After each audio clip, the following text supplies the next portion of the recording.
Good morning everyone.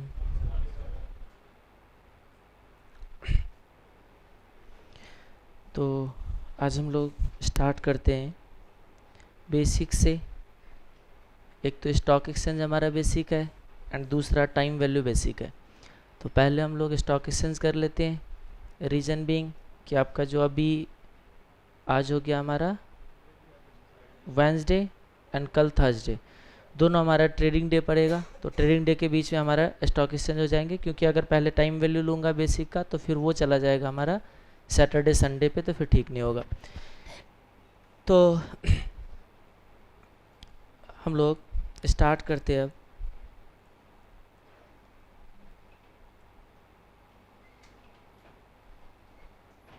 Stock exchange, ये directly यहाँ से तो क्वेश्चन नहीं आते,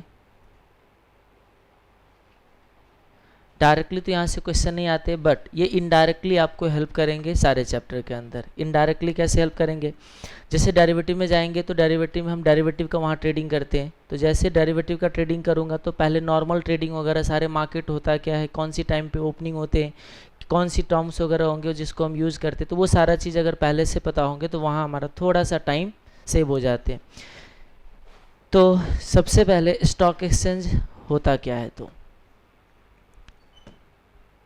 शेयर बाजार, बोलिए शेयर बाजार। यानी कि इसको ऐसे नॉर्मली आप समझ सकते हो, जैसे कभी कहते हो आप लोग कि ये सब्जी मार्केट जा रहे हैं। सब्जी मार्केट क्यों कहते हो आप? क्योंकि वहाँ सब्जी खरीदते हो।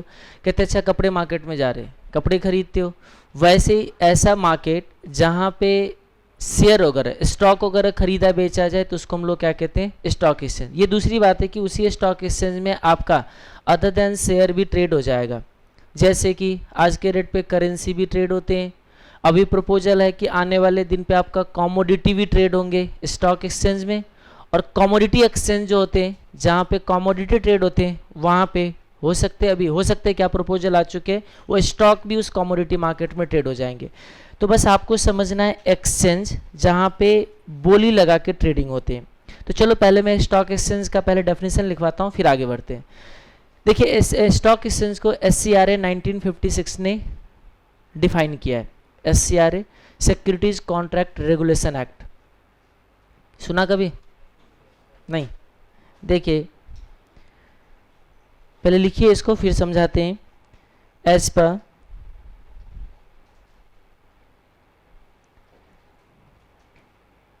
सिक्योरिटीज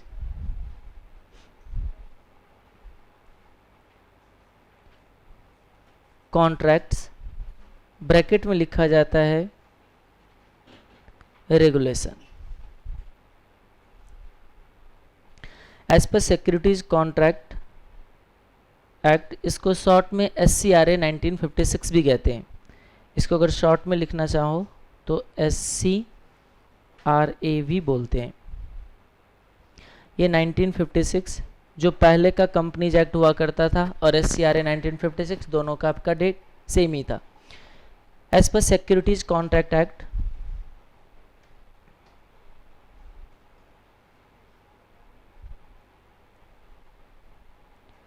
स्टॉक एक्सचेंज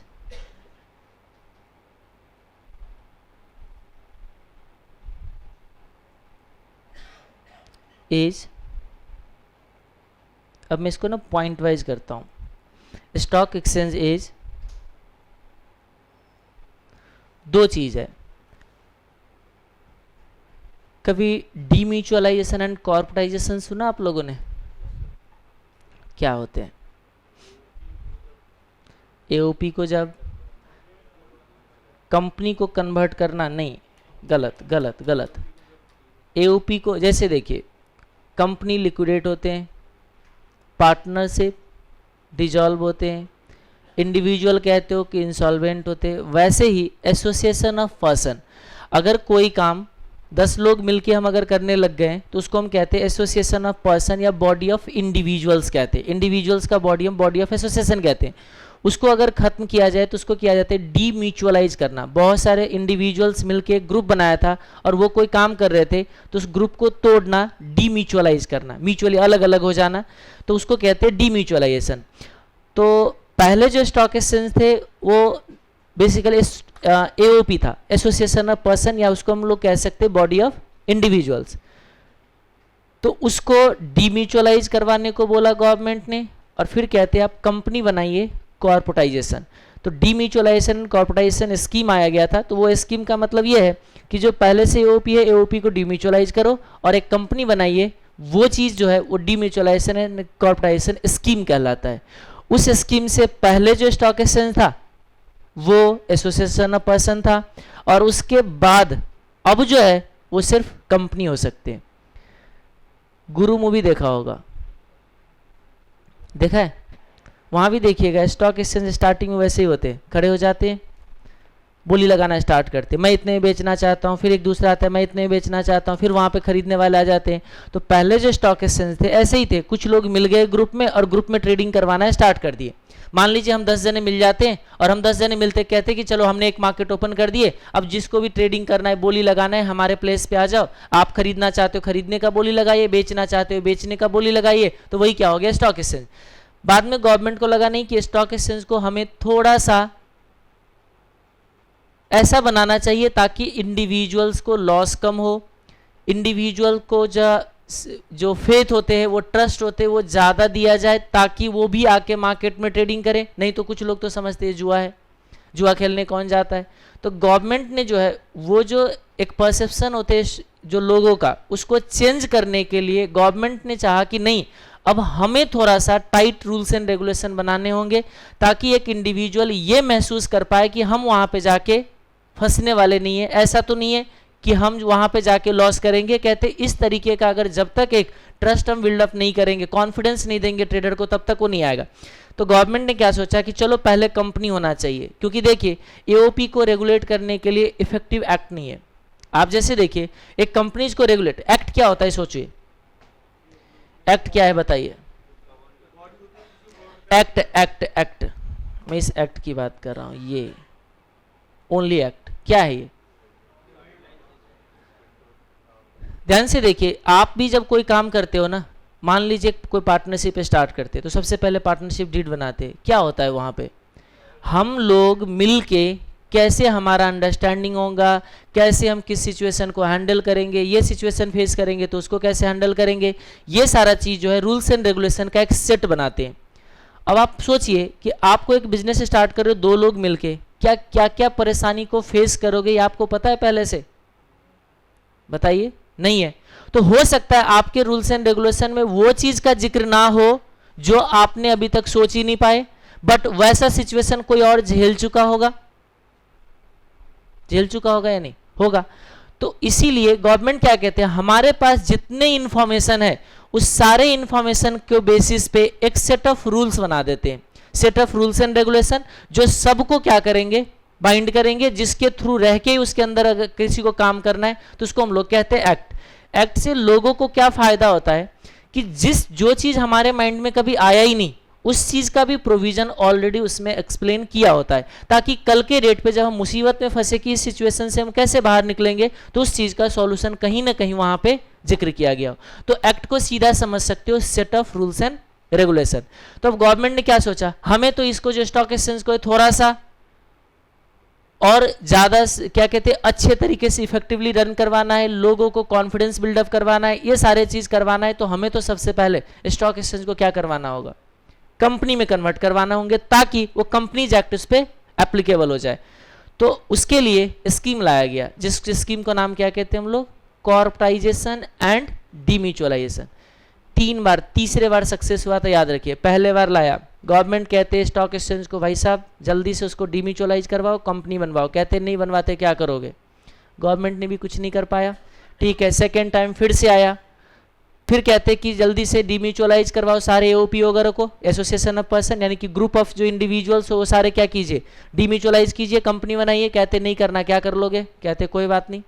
फिर तीसरे बार आया, यानी कि गवर्नमेंट कुछ नहीं कर पाए। तीसरे बार आया, पी चिदम्बरम लेके आए थे, कहते कि डीम्यूचुअलाइजेशन या कॉर्पोरेशन स्कीम लेके आए कि आप सारे डीम्यूचुअलाइज करो, कंपनी बनाओ। एनएससी बीएससी ने मान लिया, कहते ही खड़ूस बंदा है, ठीक है जी मान लेते, नहीं तो शायद अब हमारा रिकॉग्निशन खत्म हो जाएगा।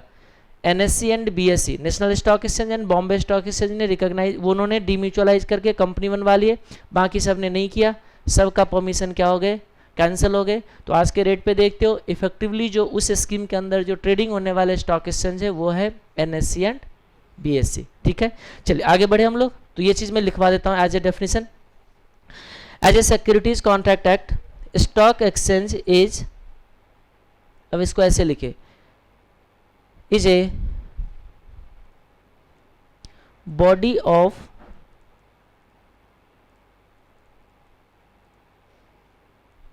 individuals, comma, whether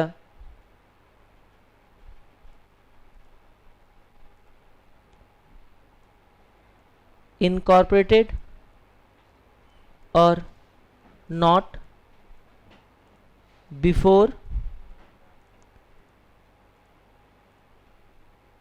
demutualization and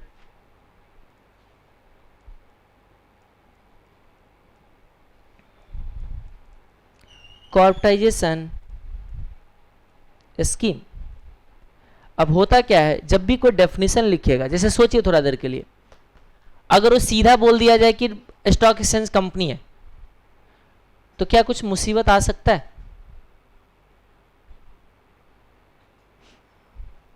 मैंने कुछ बोला अभी। आज के रेट पे स्टॉक एक्सचेंज कौन है? एक कंपनी है, जिस कंपनी का काम क्या है, सिक्योरिटीज को ट्रेड करवाना। सिंपल सी बात है, पहले ही बोल दिया। सब्जी मार्केट में सब्जी ट्रेड होते हैं, कपड़े मार्केट में कपड़े ट्रेड होते हैं, इलेक्ट्रॉनिक्स मार्केट में इलेक्ट्रॉनिक्स गुड्स ट्रेड होते हैं। ऐसे ही यहाँ पे शेयर बाजार कहते हैं, वहाँ पे शेयर ट्रेड होंगे। कहने के लिए शेयर बाजार कहते हैं, बट वहाँ पे पूरे के पूरे सिक्योरिटीज ट्रेड होते हैं, अदर देन शेयर भी ट्रेड होते हैं। अभी मैंने बोला आपको करेंसी भी ट्रेड होते हैं, तो करेंसी तो स्टॉक नहीं है, शेयर नहीं है वो हमारा, करेंसी भी ट्रेड होते हैं। वहाँ पे क्या कहते हैं, ये म्यूचुअल फंड भी ट्रेड होते हैं, वहाँ पे बॉन्ड भी ट्रेड होते हैं, वहाँ पे यानी कि जितने भी आपको सिक्योरिटीज, वैसे ज़्यादा बेटर इसको हम लोग कैपिटल मार्केट भी कहते हैं। तो मैं कह रहा हूँ सारा चीज जहां पे ट्रेड हो गया वो हमारा एक्सचेंज हो गए। तो ऐसा कंपनी जहां पे ये सारा चीज ट्रेड हो वो हमारा स्टॉक एक्सचेंज हो गया।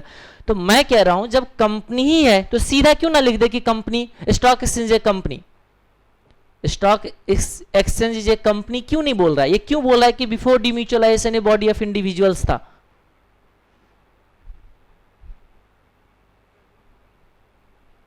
क्या जरूरत है डेफिनेशन के अंदर लिखने का कि बॉडी ऑफ कॉर्पोरेट था डीम्यूचुअलाइजेशन एंड कॉर्पोरेटाइजेशन स्कीम से पहले? मैं कहता हूं पहले की क्या बात कर रहे हो आप? ये सारा डेफिनेशन उसके बाद रिवाइज किए हो, उसके बाद रिवाइज किए डीम्यूचुअलाइजेशन कॉर्पोरेटाइजेशन का, तो आप सीधा बोल दो ना एक कंपनी है।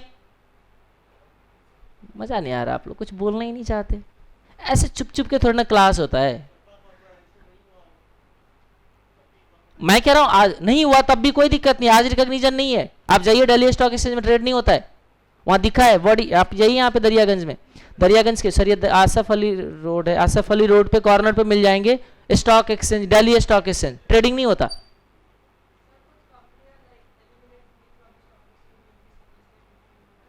आप जैसे देखिए, आप जाइए कोर्ट वगैरह में, से सुप्रीम कोर्ट में जाइए, कब कब का कोर्ट वो दिखेंगे आपको, क्या कहते हैं ये केस वगैरह कब से पेंडिंग होगा?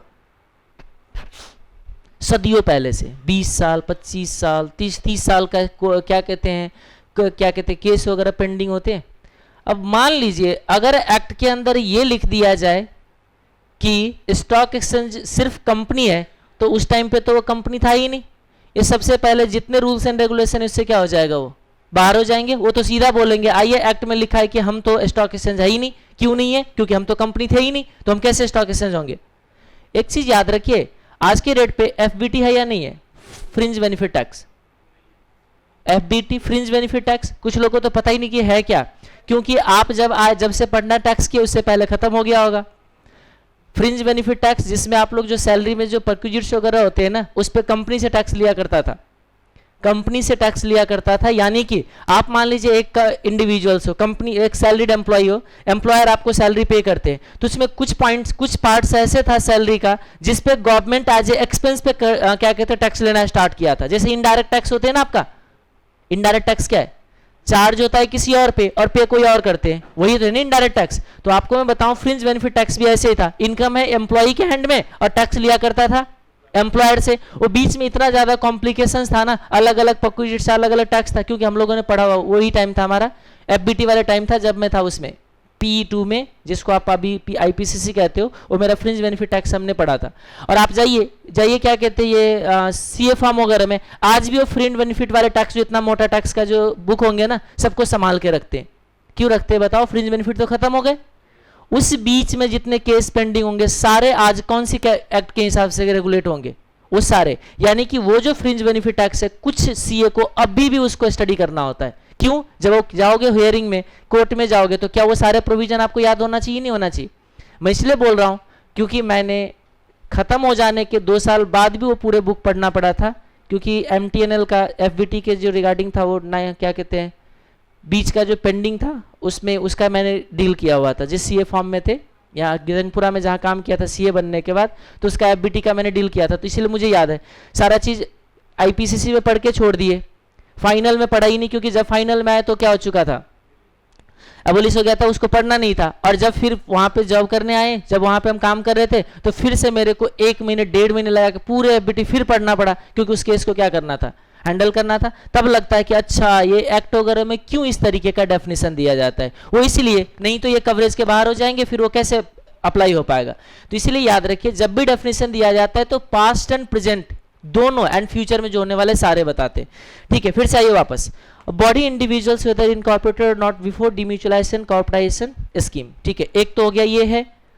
दूसरा हो सकता है body corporate,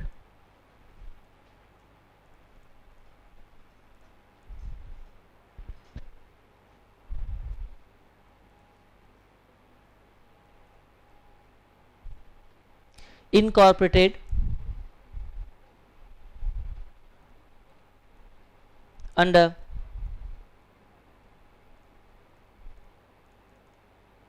Companies Act,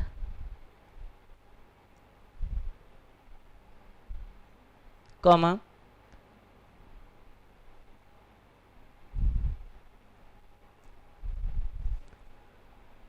a body corporate incorporated Companies Act whether under demutualization and corporatization scheme और अदरवाइज उस स्कीम के तहत या अलावा उस स्कीम के बिना। जैसे आज के रेट पे अगर कोई चाहे तो एज ए कंपनी इनकॉर्पोरेट करवा के स्टॉक एक्सचेंज कर सकते हैं, बट इसका ऑब्जेक्टिव क्या होगा? ऑब्जेक्टिव भी तो लिखिए। ये तो सिर्फ हुआ कि हो कौन सकता है, या तो बॉडी ऑफ इंडिविजुअल्स पहले था, या आज के रेट पे कंपनी हो सकती है। किस पर्पस के लिए? कंटिन्यू कीजिए इस सेंटेंस को। For the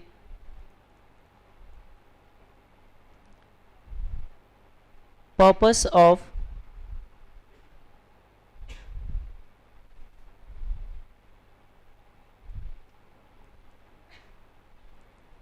for the purpose of, एक minute,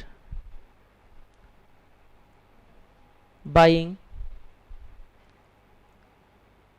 oblique, for the purpose of buying oblique selling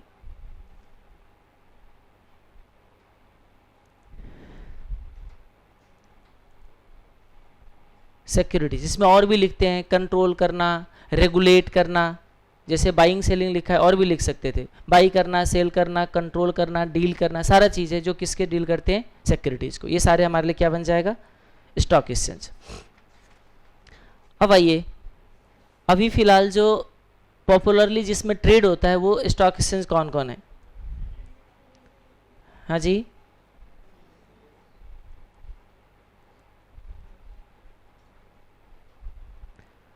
popular stock exchange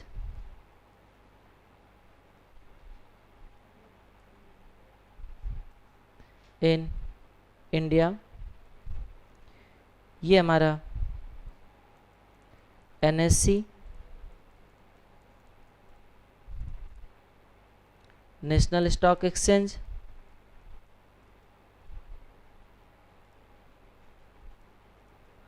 दूसरा बीएसई, बॉम्बे स्टॉक एक्सचेंज।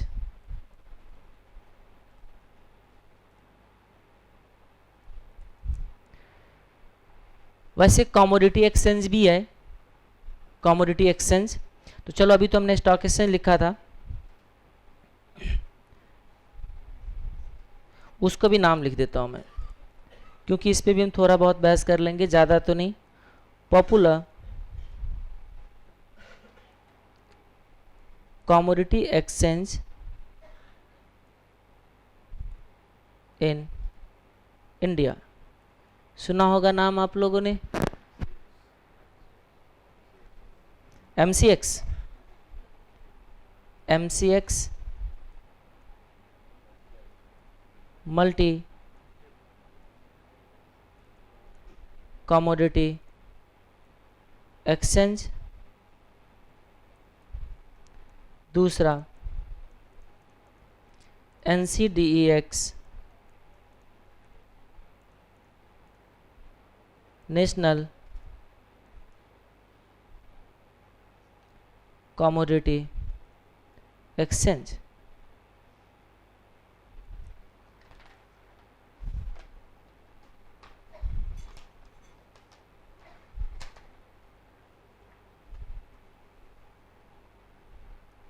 अच्छा एक मिनट, हाँ वो डी का रह गया, national commodity and derivative exchange.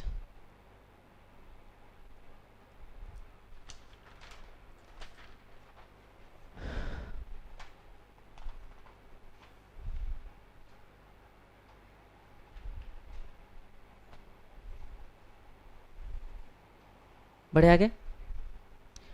अब आइए एक्सचेंज में प्राइस कैसे डिसाइड होता है। वैसे हमने थोड़ा सा इस पे पहले डिस्कशन किया हुआ है, कोई बात नहीं, अभी हम करेंगे। जैसे कुछ लोगों को, अभी चलो इस पे बाद में बात करेंगे। इधर आइए, एक्सचेंज में बोली लगा के प्राइस डिसाइड होता है। सिंपली समझना है, ये जितने भी एक्सचेंज है वहाँ पे एक्सचेंज का एक कैरेक्टरिस्टिक्स यह है, बोली लगा के ट्रेड करना। बोली लगाने का मतलब है, मान लीजिए, चलो इसमें तो क्वालिटी वाइज डिफरेंस आ जाता है, इसीलिए इसके लिए बोलना थोड़ा सा फीलिंग नहीं आता। जैसे मान लीजिए मेरे पास ये कुछ शेयर है, वैसे आज के रेट पे शेयर क्या इलेक्ट्रॉनिक फॉर्म में होते हैं, इलेक्ट्रॉनिक फॉर्म में होते, फिजिकली नहीं मिलेंगे, आपके अकाउंट्स में मिल जाएंगे सिर्फ होल्ड किया हुआ, वैसे फिजिकली नहीं मिलेगा। मान लीजिए फिजिकली मेरे पास ये शेयर है, मेरे पास ये इन्फोसिस का शेयर है, मैं अगर बेचना चाहता हूं तो मेरे को बोली लगाना पड़ेगा कि मैं कितने में बेचना चाहता हूं। और सेम इन्फोसिस, अब देखिए जैसे शेयर आएगा तो ऐसा नहीं कि शेयर का क्वालिटी अब डिफर करेगा, एक ही कंपनी का शेयर है तो सबका क्वालिटी क्या है, सेम है। तो अब मान लीजिए मैं कहता हूं मैं जितने में बेचना चाहता हूं, मान लीजिए मैंने बेचना चाहा 1200 पे इन्फोसिस का शेयर, एक पड़ोसी आ गए दूसरे बगल में और मेरे बगल में खड़े होके हो जाते, कहते नहीं नहीं 1200 नहीं, मैं तो ट्रेड करूंगा 1199 पे, ये इसने भी बोली लगा दी है। एक और आते हैं, कहते नहीं मैं तो ट्रेड करूंगा 1198 पे, एक और आ गया कहते नहीं 1197 पे। अब देखो सबने मेरे से कम पे ट्रेड करने लग गए। अब खरीदने वाले भी अपना बोली लगाएगा, अब बोली लगाएगा आप कितने में खरीदना चाहते हो, मान लीजिए सबसे सस्ता बेचना चाह रहे हो उसका नंबर पहले आएगा, याद रखिएगा सबसे सस्ता बेचने वाले का नंबर पहले आएंगे। अब आप खरीदने वाले बोली लगा रहे हैं, मान लीजिए किसी ने खरीदने का बोली लगाया 1195, कोई बात नहीं, इसने लगा रखा था 97, 1200, 99, 98, 97, हाँ जी 97, आप कह रहे हो कि 95, तो कोई बात नहीं, आप भी बैठे रहो हम भी बैठे रहेंगे जब तक आप या तो अपना बोली को बढ़ाइए या नहीं तो मुझे अपना बोली को, मुझे नहीं, मैं तो 1200 पे था, या तो मैं करके एक काम करता हूं, इसमें से किसी को भी अपना बोली घटाना पड़ेगा। जब तक बायर एंड सेलर का बोली मैच नहीं होगा तब तक ट्रेडिंग कंफर्म नहीं होता, ठीक है जी। तो ये मैकेनिज्म होता है प्राइस डिसाइड करने का, कहां पे, एक्सचेंज में। जैसे किसी भी मार्केट में जाते हो तो 1 to 1 डील करते हो ना, यहां पे एक्सचेंज में 1 to 1 डील नहीं होगा। तो मैं एक लाइन लिख देता हूं कि प्राइस कैसे डिसाइड होता है एक्सचेंज में। ये देखिए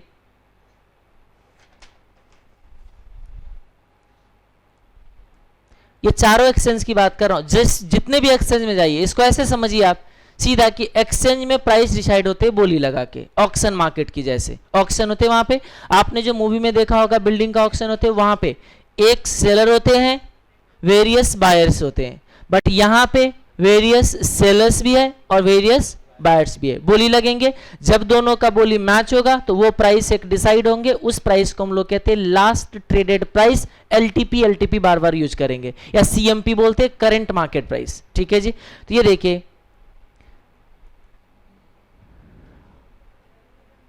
concept, how price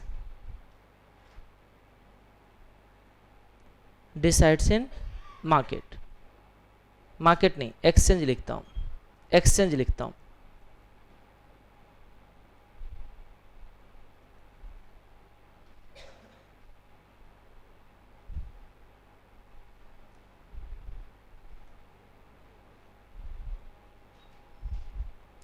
In an exchange,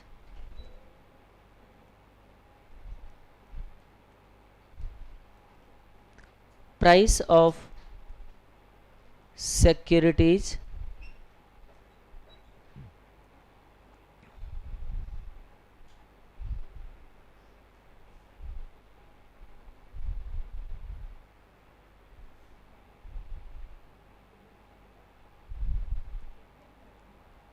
is decided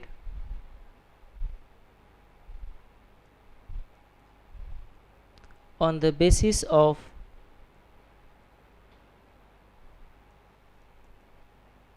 bidding, on the basis of bidding made by various parties. Bidding किया जाता है, वहाँ पे प्राइस का बोली लगाया जाता है। जैसे आप इसको ऐसे डिसाइड कर सकते हो, ये देखिए ये एक्सचेंज है अगर, तो एक्सचेंज में बहुत सारे सेलर होंगे। एक्सचेंज एक प्लेटफॉर्म है, याद रखिएगा, कभी भी एक्सचेंज किसी के साथ डील नहीं करता है। एक्सचेंज सिर्फ दो लोगों को मिलवाता है, बायर एंड सेलर को मिलवाता है। जैसे OLX की बात कीजिए, OLX बहुत अच्छा एग्जाम्पल है। क्या मुझे बताइए, आप जब भी कोई चीज़ बाई या सेल करते हो OLX से करते हो, या बाई या सेल किसी बायर जो भी होंगे वो इंडिविजुअल से करते हो? ट्रेड किया कभी? नहीं किया। कोई चीज़ बाई सेल किया? नहीं किया। एक तो बार ट्राई करना चाहिए, एक्सपीरियंस तो कम से कम होंगे।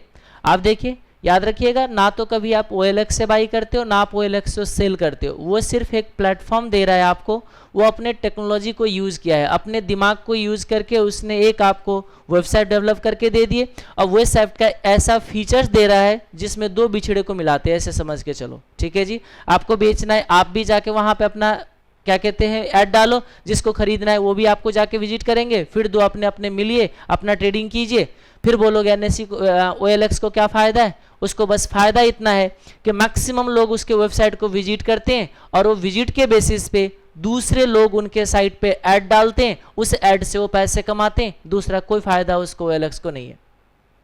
कुछ समझ आया? OLX ने, किसी इंसान ने अपना दिमाग लगाया, ठीक है, दिमाग लगा के एक वेबसाइट डेवलप कर दिए, वो ऐसा फीचर्स डाला जिसमें आप भी अपना पोस्ट डाल सकते हो, लोग वहां पे देख सकते हैं। ठीक है। बट OLX को ना तो आप कभी पैसे देते हो, ना OLX से कोई वो पैसे देते, फिर वो ऐसा काम करता क्यों है? सीधी सी बात समझिए, ऐसा काम क्यों करता है? जैसे आज देखते हो ईमेल वगैरह बनाते हो आप, फ्री ऑफ कॉस्ट आपको ईमेल का सर्विसेज दिया जाता है। इतने अच्छे चीज़ जो हर दिन यूज करते हो फ्री ऑफ कॉस्ट मिलता है। कैसे कमाता है वो? गूगल वाले आपको जीमेल देते हैं, याहू वाले याहू देते हैं। कैसे कमाता है वो लोग? कहाँ से कमाते हैं वो लोग? डायरेक्टली आपसे वो जो ईमेल सर्विसेज दे रहे वहां से नहीं कमा रहे हो, वो कहाँ से कमा रहे? तो उसके पास जो अदर, जैसे अब आप देखिए, अब आप अपने हिसाब से चाहते हो कि ईमेल आईडी बनाऊंगा, कैसे? mr.abc.com जो आपका वेबसाइट है, जैसे मेरा है fmguru.com, मैं अब बनाना चाहता हूं कि नहीं NS, एक ईमेल आईडी बनाना चाहता हूं ns@fmguru.org।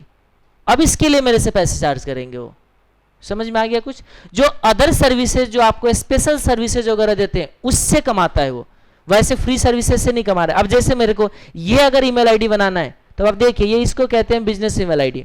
क्यों? मेरे वेबसाइट जो है उसके आगे मैं कुछ लगा के जा रहा हूं। अब ये सर्विसेज कौन देगा? अब हमें गूगल देंगे। अब इसके लिए क्या करते हैं, वो साल का, सॉरी महीने का कुछ, जैसे साल के 1200 रुपीज़ कितना आ जाएगा, 1500 के आसपास, 1,500 से 2,000 अगर एनुअली दोगे तो ये आपका बन जाएगा एक ईमेल आईडी। बल्क में बनाओगे तो आपको उसी तरीके से। तो वैसे ही है, आप एक चीज याद रखिए। तो जैसे अभी मैं कह रहा हूं ना, एक्सचेंज के लिए भी तो एक्सचेंज सिर्फ दो को मिलवाता है, बाकी इसका कोई अदर से कोई बेनिफिट इनहेरेंट नहीं कि आप ट्रेडिंग एनएससी से करते हो या उससे करते हो, कुछ नहीं, आपको सिर्फ एक मिलवाते हैं। यहां पे कौन जाके ट्रेडिंग करते हैं बताइए?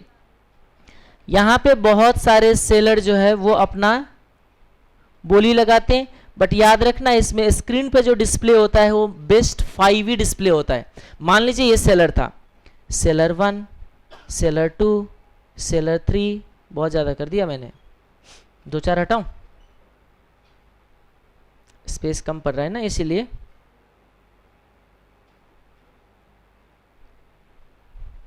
मैक्सिमम स्क्रीन पे जो दिखेगा वो होगा 5, S4, मैं 5 ही ले लेता हूं जी, आप लोगों ने भी ज़्यादा ले लिया होगा, चलो ठीक है, होते तो बहुत सारे हैं। ये क्या है? S1 का मतलब, बोला करो, चुप चुप रहने से नहीं चलता है। सेलर, ये सेलर का मैंने नंबर दे दिया, ठीक है जी, समझ आ जाएगा, अपना मैनेज कीजिए, मेरे पास स्पेस कम हो जाता है, मैं उसी हिसाब से। अब देखिए बायर क्या करेगा बताइए? बायर अब ऐसे ही बहुत सारे बायर बोली लगा रहा होगा, कोई जरूरी नहीं जितना सेलर होगा उतना ही बायर होगा, मैं कम कर दे रहा हूं, यहां पे ओनली 5 रख रहा हूं, ठीक है जी। ये कभी नहीं सोचना है कि हर एक सेलर के लिए एक बायर है, ऐसा कुछ नहीं है, ठीक है जी। B1, B2, B3, B4, B5, ठीक है। S1 इंडिकेट करते हैं सेलर 1, S2 इंडिकेट करते हैं सेलर 2, B1 इंडिकेट करते हैं बायर 1 एंड सो ऑन। ये लोग बोली लगाएगा। अब जिसका बोली मैच होंगे, ठीक है जी, बायर वो होते हैं बेस्ट, इन लोगों का जो बिडिंग में होते हैं बेस्ट बायर वो होते हैं जो सबसे सस्ते रेट पे बाई करना चाहता है।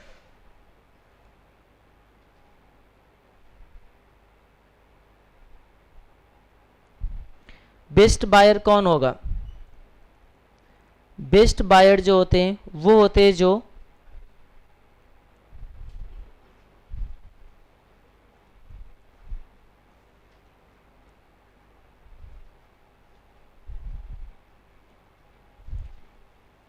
Quotes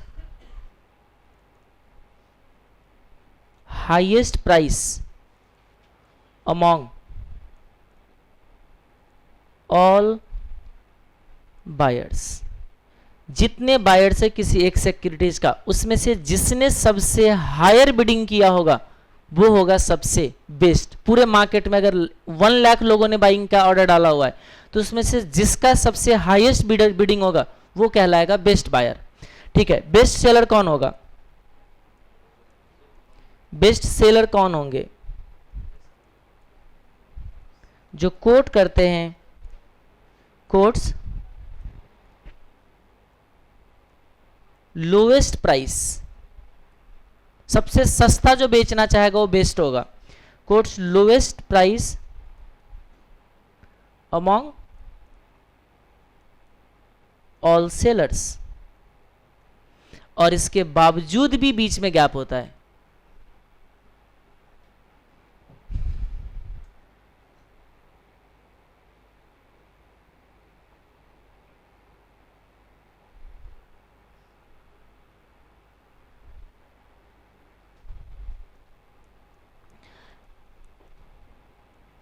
eight order placing time, जब आप ऑर्डर प्लेस कर रहे हो ना, at order placing time we can see best 5 buyers and best 5 sellers on screen. पहले ये सिंपली छोटी सी बात समझ आया आपको?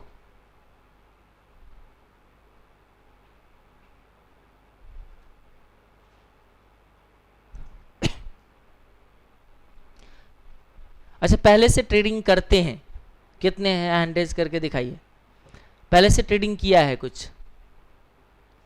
एक भी नहीं है। अरे वाह, क्या बात है।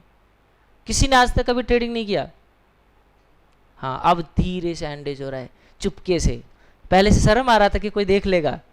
चलो कोई बात नहीं, होता है। मैं तो सीए बनने के बाद, सीए के बनने के बाद नहीं, पढ़ाने के 1.5 साल के बाद मैंने तो पहले बार मार्केट को सीखने की कोशिश किया था। ठीक है जी, तो कोई दिक्कत नहीं, होता है। जब तक आपने कभी इंटरेस्ट दिखाया नहीं, बहुत बार कोई इंटरेस्ट आता भी नहीं, लोगों को नुकसान देख के हमें कभी इस पर दिल नहीं जाता कि ऐसा काम करना ही नहीं चाहिए। ऐसे होता है। अच्छा, पैसे नहीं होते? अरे पैसे, पैसे किसके पास होते बताओ? मेरे पास है। गलत सोचते हो आप, किसी के पास नहीं है पैसे। आप मुझे बताओ, आज के डेट पे बड़े बड़े बिजनेसमैन हैं, उनके पास तो पैसे नहीं होते। पैसे किसके पास है? किसी के पास नहीं है।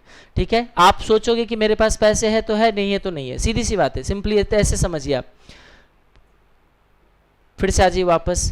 नहीं, सबकी मैं यही बात कर रहा हूँ। आप अगर चाहोगे आज की डेट पे किसी चीज़ की, मान लीजिए किसी का, मैं इस पर बहस नहीं करना चाह रहा ज़्यादा। ठीक है जी, वापस आ जाइए, वापस आ जाइए। 50 रुपये में भी ट्रेडिंग होते हैं, 100 रुपये में भी ट्रेडिंग होते हैं। बताओ, मोबाइल पे आप रात को बातें करने के लिए 100 रुपये अलग से, नाइट टॉक क्या कहते हैं उसको, नाइट पैक डलवाते या नहीं डलवाते बताओ? 200 रुपये का महीना आता है। कुछ ज़्यादा फेंकते हो आप। अरे फेंकने वाले बंदा है ये, 200 का महीना आता है इसका। ठीक है जी, चलो वापस आ जाइए। हम कहाँ थे अभी? कहीं तो थे,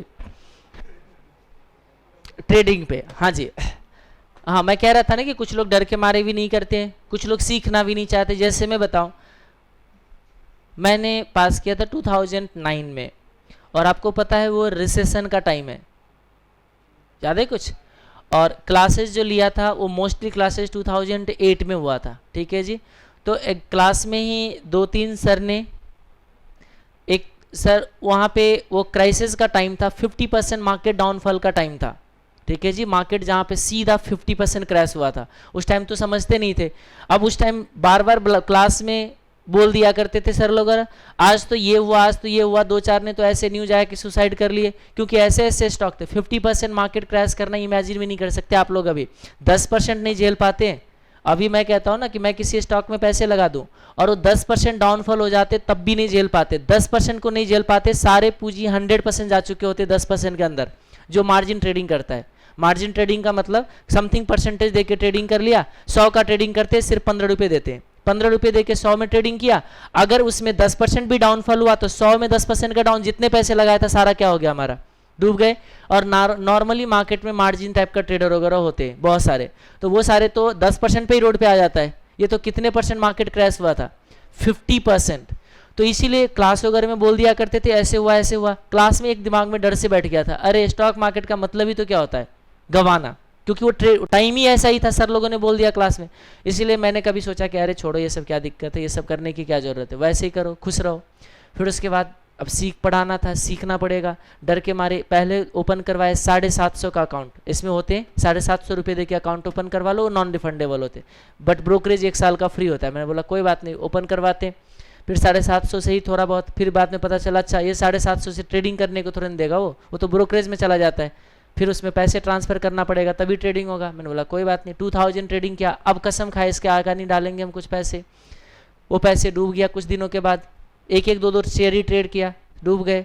नहीं अभी तो थोड़ा सा और भी सीखना है इसमें, कोई बात नहीं, इतना तो बहुत सारे लोग गवाते, 2000 गवाए ना, 5000 और गवाएंगे, क्या दिक्कत है। 5000 और डाला, वो भी डूब गए। अब कैसे डूबता है? क्योंकि आप खुद से सारा चीज सीखने की कोशिश कर रहे हो, और आप जिस तरीके से सोचोगे मार्केट हमेशा उसके अपोजिट चलते हैं, क्योंकि मार्केट को समझने में टाइम लग जाते हैं बहुत सारे, वो भी डूब गए। नहीं अभी भी बहुत चीज़ सीखना है, 10,000 फिर से डाला क्योंकि इस तरीके से इंक्रीमेंटल था, वो भी डूब गए। अब सीखा, चलो अब तो इक्विटी सीख लिया, इतना डुबा के इक्विटी का सारा चीज़ सीख लिया हमने, ठीक है जी। अब चलते हैं किस में, डेरिवेटिव में। डेरिवेटिव के ट्रेडिंग के लिए तो फ्यूचर का ट्रेडिंग करना है तो मिनिमम 50,000 चाहिए, कोई बात नहीं, एक बार 50,000 भी गवा के देखते, फिर 50,000 डाला। आप ध्यान से देखिए, पहले कसम खाया कि 2,000 से ज़्यादा नहीं डालेंगे, धीरे धीरे धीरे धीरे ये डूबता ही गया, सीधी सी बात है, सिंपली ऐसे मैं बोल सकता हूँ। 1.5 लाख तब जब डूब गया तब मार्केट समझ आया कि होता क्या है, ठीक है जी। यानी कि मैं कह सकता हूँ पहले बार जो कमाना स्टार्ट किया था जब पहले 1.5 लाख क्या कर लिया हमने, उसमें गवा दिए। और फिर ऐसा भी टाइम आया 2015 में, एक दिन में 1.5 लाख का प्रॉफिट था। जिस दिन पहले बार रेट कट हुआ था उसमें 1,35,000 का प्रॉफिट एक दिन के अंदर था। पैसे कितना लगाया था, मुश्किल से 2 लाख लगा हुआ था। जिस दिन इंटरेस्ट रेट कट हुआ था 2015 में, पहले बार जनवरी में हुआ था, वो सरप्राइज रेट कट था, वो गलती से हो गया था। गलती से कैसे? पता था कि रेट कट होंगे, इंटरेस्ट रेट कट होते तो मार्केट बूम होता है, कैसे होते सारे बताता हूँ। बट उसमें हुआ क्या, गलती से 3 स्टॉक में पैसे लग गया था। उसके एक दिन पहले ही मार्केट में सरप्राइज रेट कट हुआ, 9 बजे सुबह उठता देखो न्यूज आ रहा है, अरे इंटरेस्ट रेट कट हो गया, कट हो गया। मार्केट में एकदम से बूम था, सारे स्टॉक में पैसे कमाना हो गया। तो वही चीज होता है कि एक बार पहले मार्केट को समझने में टाइम लगते है, जब समझ जाते तो कॉन्फिडेंस अपने आप आ जाता है, फिर उसके बाद डर जो होते हैं ना वो निकल जाता है। ठीक है जी। जैसे अभी भी बहुत बार है, कुछ लोग जो पहले बार ड्राइविंग वगैरह कर रहे होंगे ना, तो बिना लाइसेंस का अरे कैसे चलाएंगे, बहुत डर होते हैं। और मान लीजिए आपने 1 साल ड्राइविंग कर लिया, उसके बाद किसी रीजन से ड्राइविंग लाइसेंस खो गया, आप निकालने नहीं है। मैं अभी अपने लिए बोल रहा हूँ ना, इसीलिए मुझे पता है ना, अभी पिछले 5 महीने से मैं बिना ड्राइविंग लाइसेंस के गाड़ी चला रहा हूँ। ठीक है जी। वो वॉलेट खो गया था, अब वॉलेट खो गया, उसके बाद उसमें भी गया और वो निकाला था मैंने गाजियाबाद से, और यहाँ से गाजियाबाद जाने का ना टाइम मिलता है, ना मैं डुप्लीकेट कॉपी निकलवाता हूँ, और ना मेरे पास उसका कॉपी था। अब मैं 5 महीने से बिना ड्राइविंग लाइसेंस का चला रहा हूँ, कभी डर नहीं लगता। क्यों नहीं? हाँ, थोड़ा सा ध्यान रखते हैं। पहले ट्रैफिक वगैरह रूल सिग्नल को जंप करके निकल जाते थे, अब थोड़ा सा क्या करते हैं, ध्यान रखते हैं, ताकि अगर पकड़े जाएंगे, गलतियां करोगे तभी पकड़े जाएंगे, नहीं तो नहीं पकड़े जाओगे। अभी तक नहीं पकड़े गए, वो एक कॉन्फिडेंस होता है। पहले कॉन्फिडेंस नहीं होता था, अरे पता नहीं कहाँ पकड़े जाएंगे। अभी कॉन्फिडेंस से चला के देख चुके, कॉन्फिडेंस आ चुका है, वो कुछ नहीं करता जब तक आप गलतियां नहीं करोगे। तो वही सेम चीज है, ये कॉन्फिडेंस तभी ट्रेड होंगे जब 2, 4, 10 हजार 2000 क्या करोगे, गवाओगे। वापस आइए, मैं जो भी बिडिंग की बात कर रहा था वो इधर देखिए, ये रहा। मैं एनएससी पे चला गया। एनएससी पे जाने का बहुत आसान तरीका है, nsindia.com। nsindia.com पे चाहिए, एनएससी के साइट पे चले गए, और यहाँ पे जैसे ही जाओगे तो अब देखिए यहाँ पे किसी भी स्टॉक का यहाँ पे प्राइस रखिए। जैसे मैं बिडिंग की बात कर रहा था, इन्फोसिस की बात किया था, ये लो INFY, ये कोड होता है सबका। आप पूरा इन्फोसिस भी लिखोगे तब भी आ जाएगा। ये देखिए इधर कोड लिखा होगा, ये देखिए राइट हैंड साइड में कोड दिख रहा है आपको, INFY इन्फोसिस। आप डालिए, यहाँ पे जैसे ही प्राइस डालोगे तो ये आपका कोटेशन आ जाएगा। अब कोटेशन में देखिए, वैसे मार्केट अभी क्लोज है, मार्केट अभी क्लोज है, बट हमें कोटेशन दिखेगा। कौन सी कोटेशन दिखेगा? पिछले दिन का। ये देखो नीचे ऊपर लिखा हुआ, ये देखिए यहाँ लिखा हुआ है एज ऑन 21 जून 2016। ये क्या लिखा है? ये देखो 3 यानी कि एग्जैक्ट 4 के आसपास दिख रहा है, ऑलमोस्ट 4 बजे के शाम को। होता क्या है, टाइमिंग 1-2 सेकंड का अप और डाउन दिखेगा, एग्जैक्ट टाइमिंग से इसके साइड का टाइमिंग में थोड़ा बहुत क्या हो जाता है, डिफरेंस होते हैं। तो अब ये देखिए 4 बजे का एक कोटेशन दिख रहा है कि यानी कि इन्फोसिस 1206.50 पे ट्रेड हुआ था। ये बड़ा सा जो प्राइस होते हैं ना, ये ट्रेडिंग का, ये जो मैंने बताया ना, जो बोली मैच होता है, best buyer and best seller का जो बोली मैच होगा, वो मैच किया गया प्राइस जो होते हैं वो क्या होते हैं, LTP, जो कि कितना दिख रहा है हमारा 1206.50, जो आपको दिखाता है पिछले दिन के रेस्पेक्ट में, यानी कि ये कल का प्राइस है, कल के पिछले दिन के रेस्पेक्ट में ये 2 रुपये 25 पैसे का डाउन हुआ था। ठीक है जी। बोली जो लगा था वो 2 रुपये 25 पैसे डाउन रेट पे लगा था। मैं बायर और सेलर देखना चाहता हूं। चलिए अभी ये नहीं दिख रहा है क्योंकि ये क्लोजिंग आवर का ट्रेडिंग है, क्लोजिंग आवर की वजह से ये नहीं दिख रहा है। हाँ, अगर ये मैं वैसे, अब जब मार्केट ओपन होंगे तो ये आपको दिख जाएंगे। ये होता क्या है, इक्विटी मार्केट में 3 तरीके से इसका ट्रेडिंग होता है।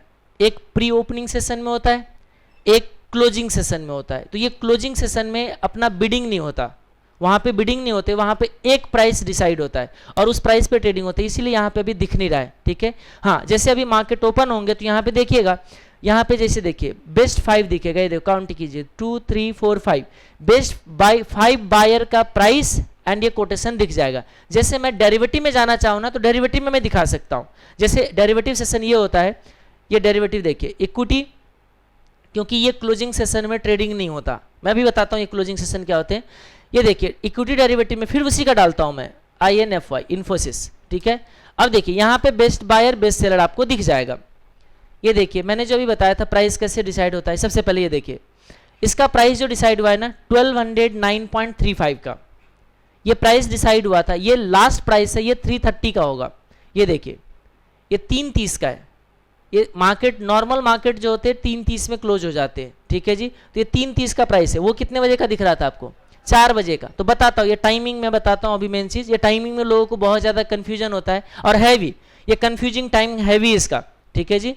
अब जैसे होता है इक्विटी का टाइमिंग अलग होते हैं, F&O का टाइमिंग अलग है, करेंसी का टाइमिंग अलग है, कमोडिटी मार्केट का टाइमिंग अलग है, सबका टाइमिंग क्या है, अलग अलग है मार्केट का। और वो नॉर्मली जो ट्रेडिंग करते उन्हीं को याद रह पाता, अदरवाइज तो इक्विटी का सब लोग याद रख लेते हैं। अच्छा 9:15 से 3:30, 9:15 to 3:30 वो याद रह जाता है। वो 9:15 to 3:30 जो है ना वो इक्विटी का नॉर्मल ट्रेडिंग आवर है, ठीक है। चलो अभी देखते हैं इस पे। ये देखिए प्राइस 1209 डिसाइड हुआ है, ये डिसाइड हो गया प्राइस है, बोली मैच हो गया हुआ प्राइस है। जो बोली मैच करवाने की बात कर रहे थे वो ये वाले प्राइस था। अब देख लीजिए थोड़ा ध्यान से, 1000 क्वांटिटी बाई करने के लिए 1208.10 पे किसी ने बिडिंग किया हुआ था। ये अभी का नहीं है, 3:30 पे जिसका ऑर्डर एग्जीक्यूट नहीं हुआ, मैंने बोली लगाया और मार्केट क्लोज हो गया, ठीक है। अब ये बोली आज के लिए एक्सपायर हो गया, अब कल दोबारा बोली लगाना पड़ेगा सबको। जैसे आज मार्केट ओपन होंगे 9:15 से बोली स्टार्ट होगा, तो 9:15 से फिर से लोगों को नए बोली होंगे, और जब 9:50 का बोली लग रहा होगा ना, तो अब उस टाइम देखिएगा ये प्राइस आपको फ्लक्चुएट होते हुए दिखेगा, क्योंकि यहां बोली बदलता रहेगा।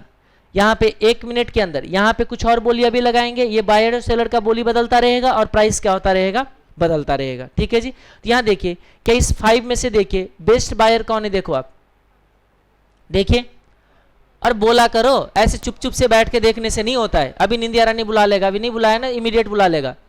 हाँ जी 1208 देखिए हाईएस्ट प्राइस है, बायर में देखिए हाईएस्ट बाइंग प्राइस है, और याद रखो देखो यहाँ पे क्वांटिटी कितना दिख रहा है, देखिए 1,72,000 क्वांटिटी दिख रहा है, जबकि देखो स्क्रीन पे कितना क्वांटिटी देखो आप 1000, 2000, 500, 500 एंड 1000। स्क्रीन पे तो मेरा 2, 2, 4, 5, 5500 ही दिख रहा है, जबकि टोटलिटी में 1,72,000 क्वांटिटी है। कहाँ गया ये बाकी क्वांटिटी, ये बेस्ट 5 के बाहर है, वो छोटे छोटे प्राइस पे खरीदना चाहा होगा, ठीक है। तो क्या उन सब का बोली एग्जीक्यूट होगा, हो सकता है कभी कभी सबका बोली, ये सबका बोली एग्जीक्यूट हो सकता है किसी टाइम। कैसे, अगर मार्केट एकदम से क्रैश होने लग गया, अभी 1100 पे पहुंच जाए प्राइस, तो याद रखिए इसके नीचे जितने होंगे सबका बोली क्या हो जाएगा, वो एग्जीक्यूट हो जाएगा। होते ही कभी कभी, बोलोगे ऐसा क्यों होता है, न्यूज आते हैं ना कुछ, मान लीजिए अभी न्यूज आ गया कि इन्फोसिस ने कुछ फ्रॉड किया सत्यम के जैसे, पहले जैसे, क्या होगा बताइए, सब लोग जल्दी से भागना चाहेगा। क्यों, अभी तो कुछ नहीं, ये तो 10 रुपये पे जाने वाले हैं, अभी तो कम से कम 1100 मिल रहा है, 1000 पे ट्रेड होगा तो बोलेंगे कोई बात नहीं, अभी तो 1000 मिल रहा है, बेचो, काम खत्म करो इसको, नहीं तो मेरे को हो सकता है 10 रुपये पहुंच जाए। और वो जो पैनिक सा सिचुएशन होते हैं ना, वो मार्केट को क्रैश करवाता है। समझ में आया। तो ये कुछ भी हो सकता है, अभी न्यूज आ जाए कि अरे इन्फोसिस के तो कुछ फायदा होने वाला है, ये कुछ इन्फोसिस को कोई एक ऐसा बिडिंग हो गया, बहुत सारे इन्फॉर्मेशन होते हैं। जैसे अभी न्यूज आया SBI एसोसिएट बैंक के साथ मर्ज हो रहा है, उसका जो एसोसिएट बैंक वगैरह था 2 दिन के अंदर 40% अप। मैसूर बैंक जो था स्टेट बैंक ऑफ मैसूर, इसका 2 दिन में 40% का शेयर अप हो गए, पहला दिन 20%, अगले दिन भी 20%, और 2 दिन अप होके फिर थोड़ा सा ब्रेक लगा हुआ है। अभी 2 दिन से बिल्कुल, एक दिन 5 बढ़ा तो फिर 5 घटा, 4 ही दिन हुआ है अभी ट्रेडिंग उसका, 4 या 5 दिन हुआ है, जब से वो हुआ है ना 5-6 दिन का ही ट्रेडिंग हुआ है अभी। तो ये कह सकते हैं, तो उस तरीके का न्यूज होते, अच्छा उन लोगों को फायदा होगा, कैसे फायदा होंगे, स्टेट बैंक का शेयर मिलेगा, स्टेट बैंक ऑलरेडी उसका क्या है, उन लोगों के रेस्पेक्ट में बढ़िया कम परफॉर्म कर रहा है, उन सबको स्टेट बैंक में हिस्सा मिलेगा, स्टेट बैंक का परफॉर्मेंस अच्छा है, हमारा भी हिस्सा बढ़ जाएगा, हम लोग महंगे रेट पर ट्रेड करने को तैयार है। समझ में आया। तो ये होता है, अप एंड डाउन होते रहते, तो ये ऑर्डर वगैरह एक्सिक्यूट हो जाते। ये देखिए सेलर में देखना थोड़ा जल्दी से, सेलर देखिए थोड़ा सबसे सस्ता रेट वाले होंगे वो अप, सबसे बेस्ट सेलर होगा, दिख रहा है सबसे सस्ता। ये देखो 1209, 1210, 1211, 1211, 1211, क्या सबसे सस्ता 1209 है, देखिए टॉप नंबर पे है। और फिर देखो बेस्ट बायर और बेस्ट सेलर में भी डिफरेंस है, और यही रीजन है कि ये सारे पेंडिंग में अभी लाइन में लगा हुआ है, अभी ट्रेडिंग हुआ नहीं है। जैसे बोली लगाने वाले होते हैं ना, बिल्डिंग का बोली लगाते, बोली लग रहा है, ट्रेडिंग नहीं हुआ अभी, वही चीज यहां भी हो रहा है। थोड़ा सा प्राइस डिसाइड होने का मैकेनिज्म पता चला आपको, मार्केट में प्राइस कैसे डिसाइड होते हैं, और यही रीजन है कि वहां पे प्राइस क्या होता है, हर सेकंड बदलते हैं। चलिए अब इसके आगे बढ़ते हैं हम लोग। ये तो था प्राइस कैसे डिसाइड होते हैं उसकी बात। तो मार्केट में अब ट्रेडिंग कौन कौन सी टाइम पे होते हैं, क्या क्या इसका सेगमेंट है, ये सब हम जानने की कोशिश करते हैं। सबसे पहले आइए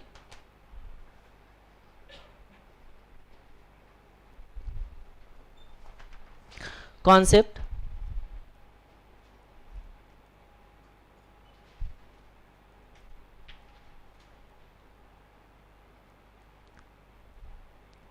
different segment of exchange and trading time.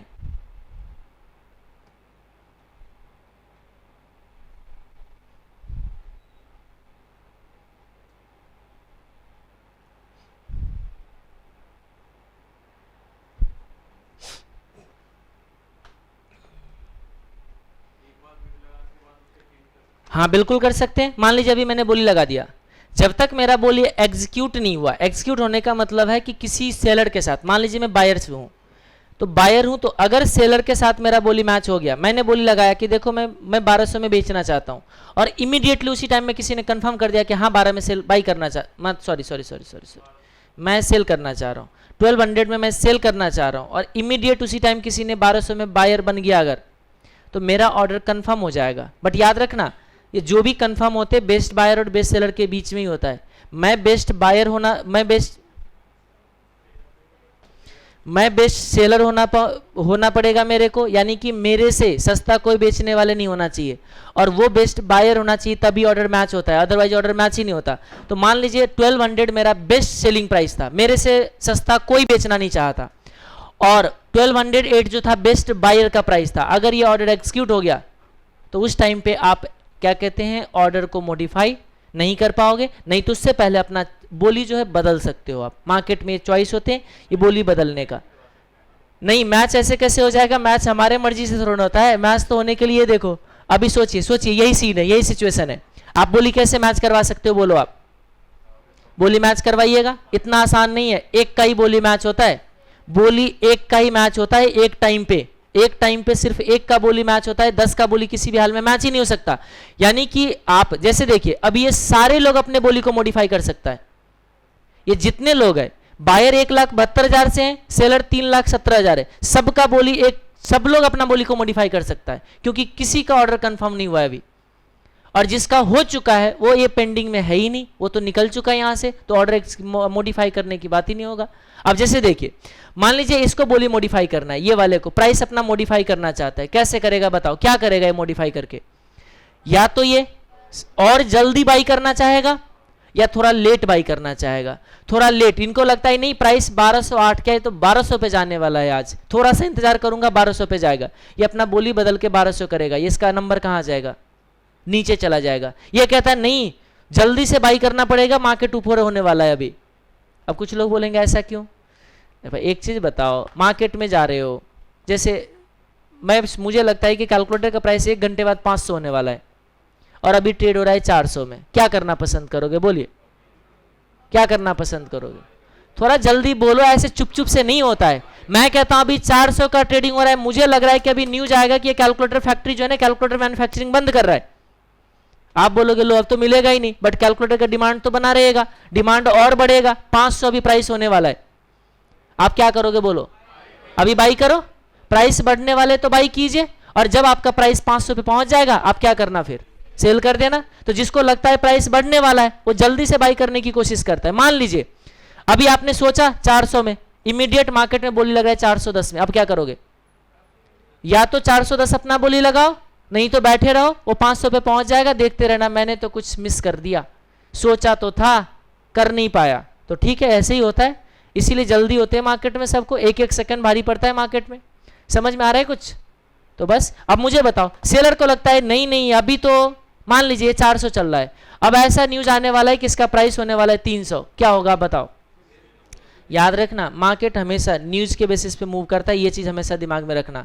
अभी 2 दिन पहले jet Airways, Indigo, spice jet सारे 7-7, 8-8% बढ़ा। परसों या कल नहीं परसों बढ़ा, कल भी थोड़ा सा बढ़ा था, क्यों बताओ? न्यूज आया, गवर्नमेंट ने 100% एफडीआई अलाउ कर दिया एयरलाइन सेक्टर में, बढ़ गया प्राइस। क्यों? क्योंकि अब वहां पे लोगों को लगा कि अच्छा अब हमें क्या होंगे, सबको फायदा होंगे, जैसे एफडीआई आएंगे वो मान लीजिए ये क्या कहते हैं एयरपोर्ट वगैरह सारा क्या कहते हैं एफडीआई में अलाउ कर दिया कि ठीक है, किसी को अगर एयरपोर्ट बनवाना है तो वो सारे कर सकते, खुद ही आके 100% सारे पैसे लगा सकते हैं। अब मान लीजिए इस तरीके का कुछ भी न्यूज आते तो ये उस सेक्टर के लिए क्या है, ये अच्छा न्यूज है, उस सेक्टर के लिए पॉजिटिव न्यूज है। तो पॉजिटिव न्यूज है तो उस सेक्टर का प्राइस क्या हो जाते, बढ़ जाते। अभी न्यूज आता है कि क्रूड ऑयल की प्राइस कम हो गया, क्रूड ऑयल की प्राइस कम होते हैं तो सारे एयरलाइंस की प्राइस बढ़ना स्टार्ट हो जाता है। प्राइस क्यों बढ़ता है खुद सोचो, क्योंकि आप उस कंपनी का ओनर बन रहे हो, उस कंपनी को अगर फायदा होगा तो आपको फायदा होगा, उसके पैसे पे आपका हिस्सा होगा। समझ में आ रहा है? तो उस पे कंपनी को जैसे फायदा होने का न्यूज आता है तो प्राइस बढ़ते हैं, जैसे कंपनी को नुकसान होने का न्यूज आता है तो प्राइस क्या होते हैं उसका, घटते, क्योंकि उसी कंपनी का एसेट्स में तो आप हिस्सा लेने जा रहे हो। बढ़ू आगे, लीजिए different segment of exchange and trading time. Exchange में देखिए कितने सेगमेंट वगैरह हैं।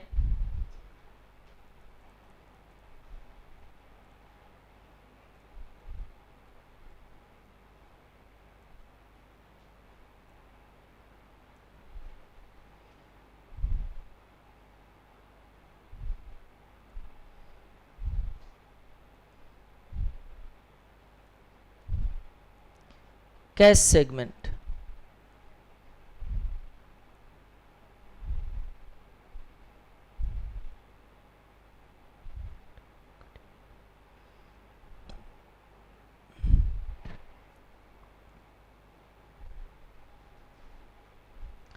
इक्विटी, एफ एंड ओ भी कहते हैं, एफ एन ओ भी कहते हैं। थोड़ा ध्यान से देखिए, कहीं कहीं पे एफ एन ओ लिखा हुआ मिलेगा, एन का मतलब है यहाँ पे एंड, या कभी कभी आपको ऐसे मिलेगा एफ एंड ओ। तो जैसे भी लिखो दोनों का मतलब क्या है, सेम ही है, दोनों इंटरचेंजेबली यूज कर रहे हैं। तो मैं फिलहाल अभी एफ एंड ओ ही कर देता हूँ, ठीक है जी। चलो F N O, equity, F N O segment,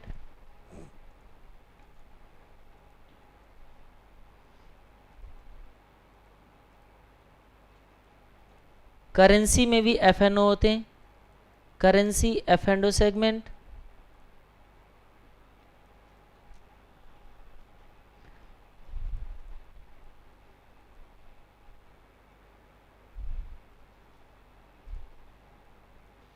commodity, वैसे यहाँ पे भी फ्यूचर ही होता है, कमोडिटी का भी एफ एंड ओ ही कहते हैं, बट ऑप्शन वहाँ ट्रेड नहीं होता, ठीक है जी।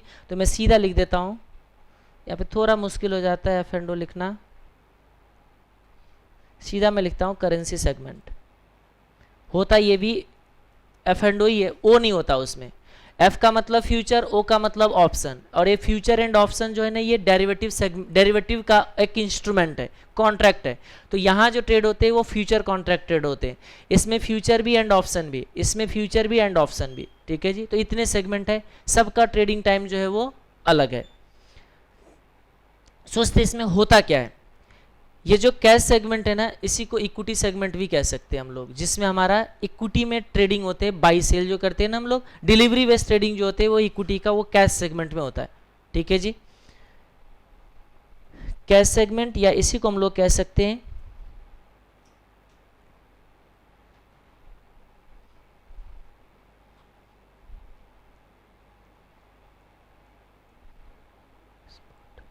स्पॉट,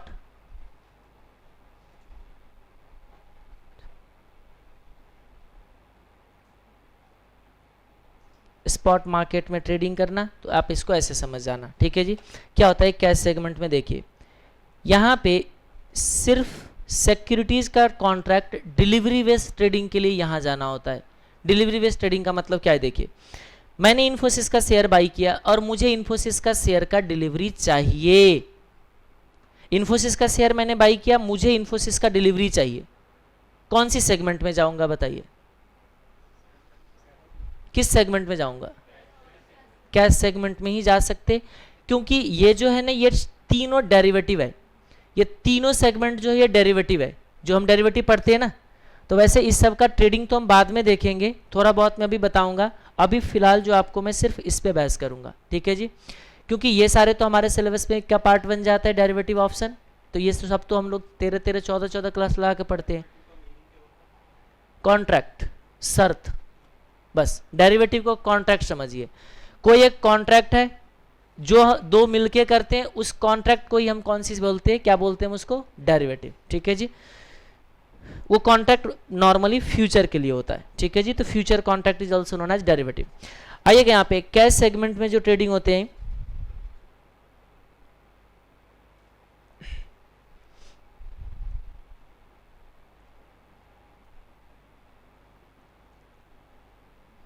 ट्रेडिंग इन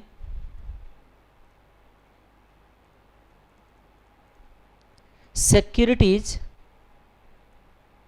for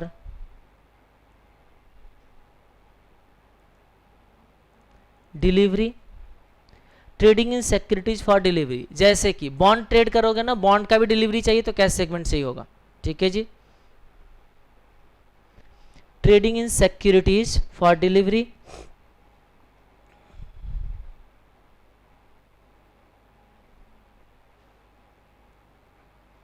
और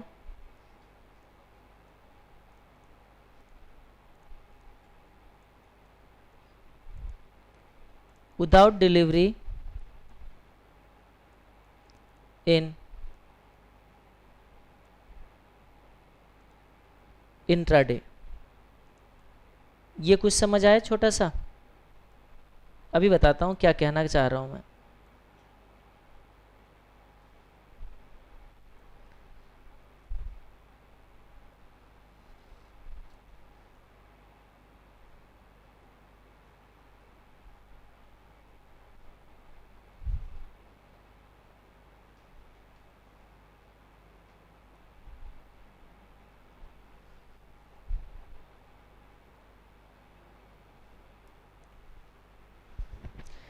trading in securities for delivery और विदाउट डिलीवरी इन इंट्राडे, दोनों चीज हो सकता है यहाँ पे।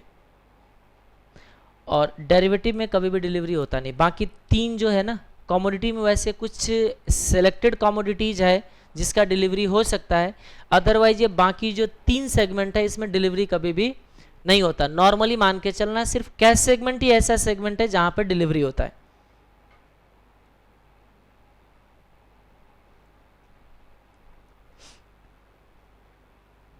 तो चलिए पहले इसको हम डिस्कशन करते क्या है ये। जैसे देखिए मेरे को इन्फोसिस का शेयर चाहिए, मुझे लगता है कि इन्फोसिस का शेयर भी ना कल के रेट पे 40,000 का पहुंच जाएगा, आज 1,000 का है, ठीक है। एमआरएफ के जैसे, एमआरएफ का शेयर आज 36,000 अराउंड का है, ठीक है जी। मैं सोचता हूँ कि जैसे एमआरएफ का शेयर 36,000 पे पहुंच गया है और ये 1.5 साल का मूवमेंट था, ये 20,000 से 40,000 पहुंचा था 1 साल के अंदर, वो टाइम में, ये जो 2015 के अराउंड है ना उसमें। तो ये देखिए इलेक्शन का टाइम था 2014, तो 2014 से मार्केट जो बूम करना स्टार्ट किया तो 2015 मार्च तक रुका नहीं था, यानी कि 1 साल तक। फरवरी 2014 में मार्केट बढ़ना स्टार्ट हुआ, तो इस पर ब्रेक लगा था मार्च 2015 में जाके, यानी कि पूरे 1 साल का टाइम पीरियड ये था कि अच्छे दिन आएंगे आएंगे आएंगे, हमारा कमाई बढ़ेगा, पैसे लगाते जाओ लगाते जाओ लगाते जाओ। मार्केट में सीधा 50% का मूवमेंट था अप साइड, ठीक है जी। और जब लगा कि नहीं अच्छे दिन आएंगे बट फिलहाल नज़र नहीं आ रहा, फिर क्या हुआ, बहुत डाउन हुए और अभी फिलहाल फिर से कुछ दिनों से मार्केट थोड़ा सा संभला हुआ है, ठीक है जी। तो फिर चाहिए वापस, हम कह सकते हैं कि वैसे हमें लगता है कि इन्फोसिस का शेयर भी ना 36,000 पे पहुंचने वाला है, मान लीजिए मुझे बाई करना है, तो बताइए कहाँ जाके बाई करूं मैं। याद रखना कब बढ़ेगा इसका प्राइस, 4 साल 5 साल 10 साल तक मुझे होल्ड करना पड़ेगा, ठीक है जी। वैसे कहीं पे एक एग्जाम्पल भी है, इसमें इन्वेस्टर कहते हैं इसको, इस तरीके का जो ट्रेडिंग करते हैं ना वो इन्वेस्टर होता है। जैसे देखिए इन्वेस्टर का क्या फायदा है, कैश मार्केट में ट्रेडिंग करने का क्या फायदा है, यहाँ रिस्क कम होता है, ठीक है। जितने मान लीजिए अगर 1200 का शेयर है तो 1200 रुपीज आपको लगा के सो जाइए, आप कुछ नहीं करना, आपको 1200 का शेयर बाई करना है, 1200 दे दीजिए उसको, आप शेयर का डिलीवरी ले लीजिए, आपके डीमैट अकाउंट में आ गए, अब आप सो जाइए। Day to day market movement से अब आपको कोई फर्क नहीं पड़ता। 10 साल के बाद जाके खोलिए अकाउंट और देखिए कि क्या हुआ इन्फोसिस के साथ। हो सकता है उस टाइम पे 10,000 का पहुंच गया हो सकता है उस टाइम पे 5,000 पे पहुंच गया हो, या हो सकता है वो 500 पे पहुंच गया हो। तो ये डिपेंड करता है कि आपने कैसे स्टॉक में पैसे लगाया। अब कुछ लोगों का ध्यान इधर नहीं आ रहा, अब कैसे होगा, अब तक तो ठीक था, 2-4 को देख रहा हूं, अब ध्यान इधर कम है, कैसे चलेगा काम बताइए। देखिएगा ये थोड़ा सा इधर उधर की थोड़ा सा हम लोग कुछ कुछ देखते हैं जो काम की ही बातें, ऐसा नहीं कि बेकार की बातें हैं। ये कुछ एक मार्केट में कभी मेरे को मिला था, ये मार्केट में विप्रो का सही हिस्ट्री है, थोड़ा कैलकुलेशन इसमें गलत है, ये दूसरी बात है। ये कभी कुछ ये किसी ने पोस्ट किया हुआ किसी साइट से मुझे मिला, मैंने जाके हिस्ट्री चेक किया, हिस्ट्री तो ठीक ही था, सिर्फ थोड़ा सा इसमें कैलकुलेशन में मिस्टेक है। क्या होता है कैश मार्केट में ट्रेड करने का बेनिफिट, ये देखिए, ये एज ए इन्वेस्टमेंट होते हैं, कुछ लोग फिक्स डिपॉजिट करते हैं, ठीक है जी, या आप लोग, बहुत सारे ऐसे लोग होते हैं जिसको इन्वेस्टमेंट का ढूंढ रहा होता है बट उनको मिल नहीं रहा होता है कहाँ पे जाएं हम। आपके पास चॉइस है फिक्स डिपॉजिट करो, आपके पास चॉइस है म्यूचुअल फंड बाई करूं, आपके पास क्या कहते हैं ऑप्शन है इक्विटी जाकर ट्रेड कर लूं, आपके पास ऑप्शन है बॉन्ड जाके बाई कर लूं, नहीं है, म्यूचुअल फंड बोल दिया था मैंने, सब बताता हूं। तो आप देखिए इस तरीके में से अगर कोई इक्विटी में पैसे लगाते उसको क्या फायदा हो सकता है, ठीक है जी। तो आइएगा देखिएगा इधर, ये कभी विप्रो की ये हिस्ट्री है, ये 1000 रुपीज से अगर किसी ने स्टार्टिंग में इन्वेस्ट किया होता 1980 में, तो आप बोलोगे तो हमारा तो जन्म भी नहीं था, ठीक है, कोई बात नहीं, किसी ने किया होता, मान लीजिए फादर ने किए होते, ठीक है जी, उस टाइम, क्योंकि उस टाइम लोग भरोसा कम करते थे कंपनियों पे, कंपनियों को पैसे देने का मतलब पैसे डुबाना होता है। तो देखिए कैसे ये आप लोग का मेंटालिटी को चेंज करेंगे, ये देखिए 1980 में, ये दिख रहा है जी, विजिबल है ना जी, 1980 में ये 10 रुपीज़ के बेसिस पे शेयर इशू हुआ, 10 रुपीज़ फेस वैल्यू पे। तो मुझे बताइए आपको कितने शेयर मिलेगा? हाँ जी, 100 रुपये के बेसिस पे अगर शेयर इशू किया जाएगा तो कितना मिलेगा आपको? फेस वैल्यू 100, फेस वैल्यू 100 रुपये के फेस वैल्यू, तो टोटल शेयर कितना मिलेगा? 10, पैसे कितने हो गए आपका बताओ? 1000 रुपये। चलो ठीक है, एक साल के बाद कंपनी ने 1:1 का बोनस दिया, आपके 10 शेयर कितने में कन्वर्ट हो जाएगा? 20 में, कैलकुलेटर रख लीजिएगा, 20 में। अब देखिए फिर से 1985 में 1:1 का बोनस दिया, बताइए आपके नंबर ऑफ शेयर कितने हुए? थके हुए से नजर नहीं आना चाहिए, 40, कैसे? ये रहा 40। अब आइए वापस 1986 में जाके फेस वैल्यू स्प्लिट किया गया 100 to 10। ये क्या होता है देखिए, 100 रुपये का करेंसी नोट है, 100 रुपये के करेंसी नोट्स को बदल दीजिए, एक्सचेंज करवा दीजिए 10-10 करके नोट्स में, तो आपका नंबर ऑफ नोट्स क्या हो जाएगा? बढ़ जाएंगे। तो फिर बोलोगे वर्थ भी तो कम हो गया, हाँ ठीक है, वर्थ हमेशा कम होता है, हमेशा कम होते हैं तो कोई दिक्कत नहीं। जैसे अभी SBI आज आपको 250 समथिंग के ट्रेड हो रहा है ना, वो एक टाइम वो शेयर 3000 का था, और 3000 जिस टाइम था तो फेस वैल्यू 10 रुपये था, और 3000 के फेस वैल्यू को 10 से किया 1, यानी कि एक करेंसी नोट जो 10 रुपये का है ना उसको बदला कितने में? 1-1 रुपये में। तो मुझे बताओ नंबर ऑफ क्वांटिटी बढ़ जाएगा या नहीं बढ़ेगा? तो क्वांटिटी बढ़ेगा तो वर्थ भी तो कम होंगे, तो कोई दिक्कत नहीं है। 3000 का शेयर सीधा कहाँ आ गए? 300 पे, 300 पे, और अब फिर धीरे धीरे 300 से डाउन होते होते होते होते अभी कहाँ तक पहुँच गए? 200 समथिंग पे, ठीक है जी। फिर चाहिए वापस, तो स्प्लिट करना बहुत आसान है, जैसे करेंसी नोट कन्वर्ट करवाते हो ना, 100 का दे के 10-10 लेके आते हो, वैसे कह रहे 100 रुपये का करेंसी नोट था, वो 10-10 रुपये में कन्वर्ट हो गए, तो हमारा नंबर ऑफ करेंसी नोट क्या हो गया? बढ़ गए। तो बोलोगे वर्थ कम होगा, ठीक है, वर्थ को हम बाद में डिसाइड करेंगे। तो ठीक है, कितने हुआ बताइए? 20 से कितने, सॉरी 40 हो गया था, 40 मल्टीप्लाई बाई 10, आपके पास नंबर ऑफ शेयर कितने हो गए? 400। कब की बात है ये?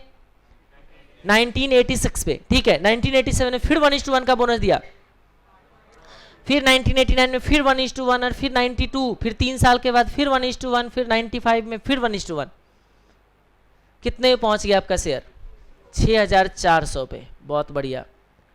अब दिया गया 1:2 का बोनस, यहां कैलकुलेशन मिस्टेक है। 1:2 का बोनस,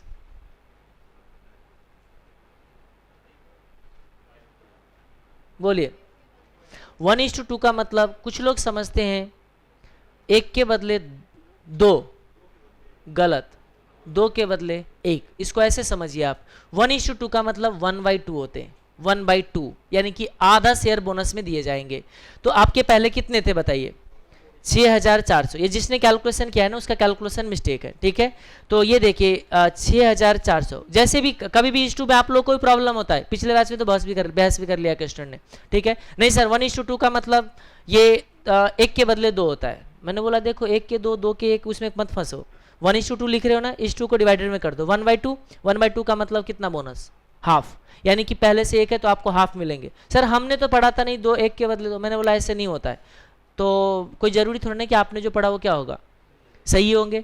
तो फिर उसको देखा कि चेहरे पे थोड़ा सा जो होते हैं ना एक डाउट मेरे तरफ कि शायद सर गलत बता रहे। मैंने बोला अब क्या करूँ, गूगल पे गया, ठीक है, मैंने लिखा मीनिंग ऑफ 1:2, ठीक है जी। फिर उसके बाद वहाँ पे क्लियरली लिखा हुआ आया कि 2 शेयर के बदले कितना शेयर मिलना, 1।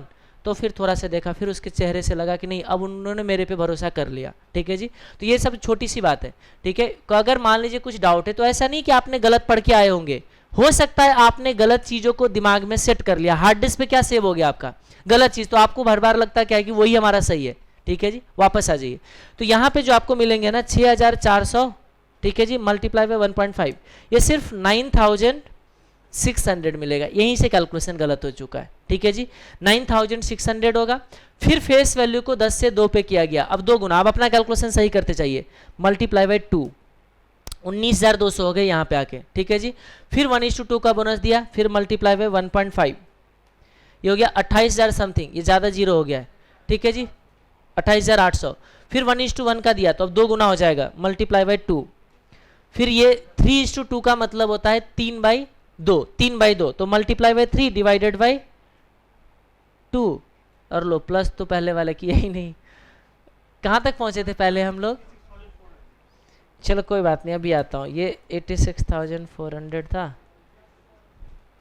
86,400, इसको मैं अपने हिसाब से करेक्शन करके कर दूंगा।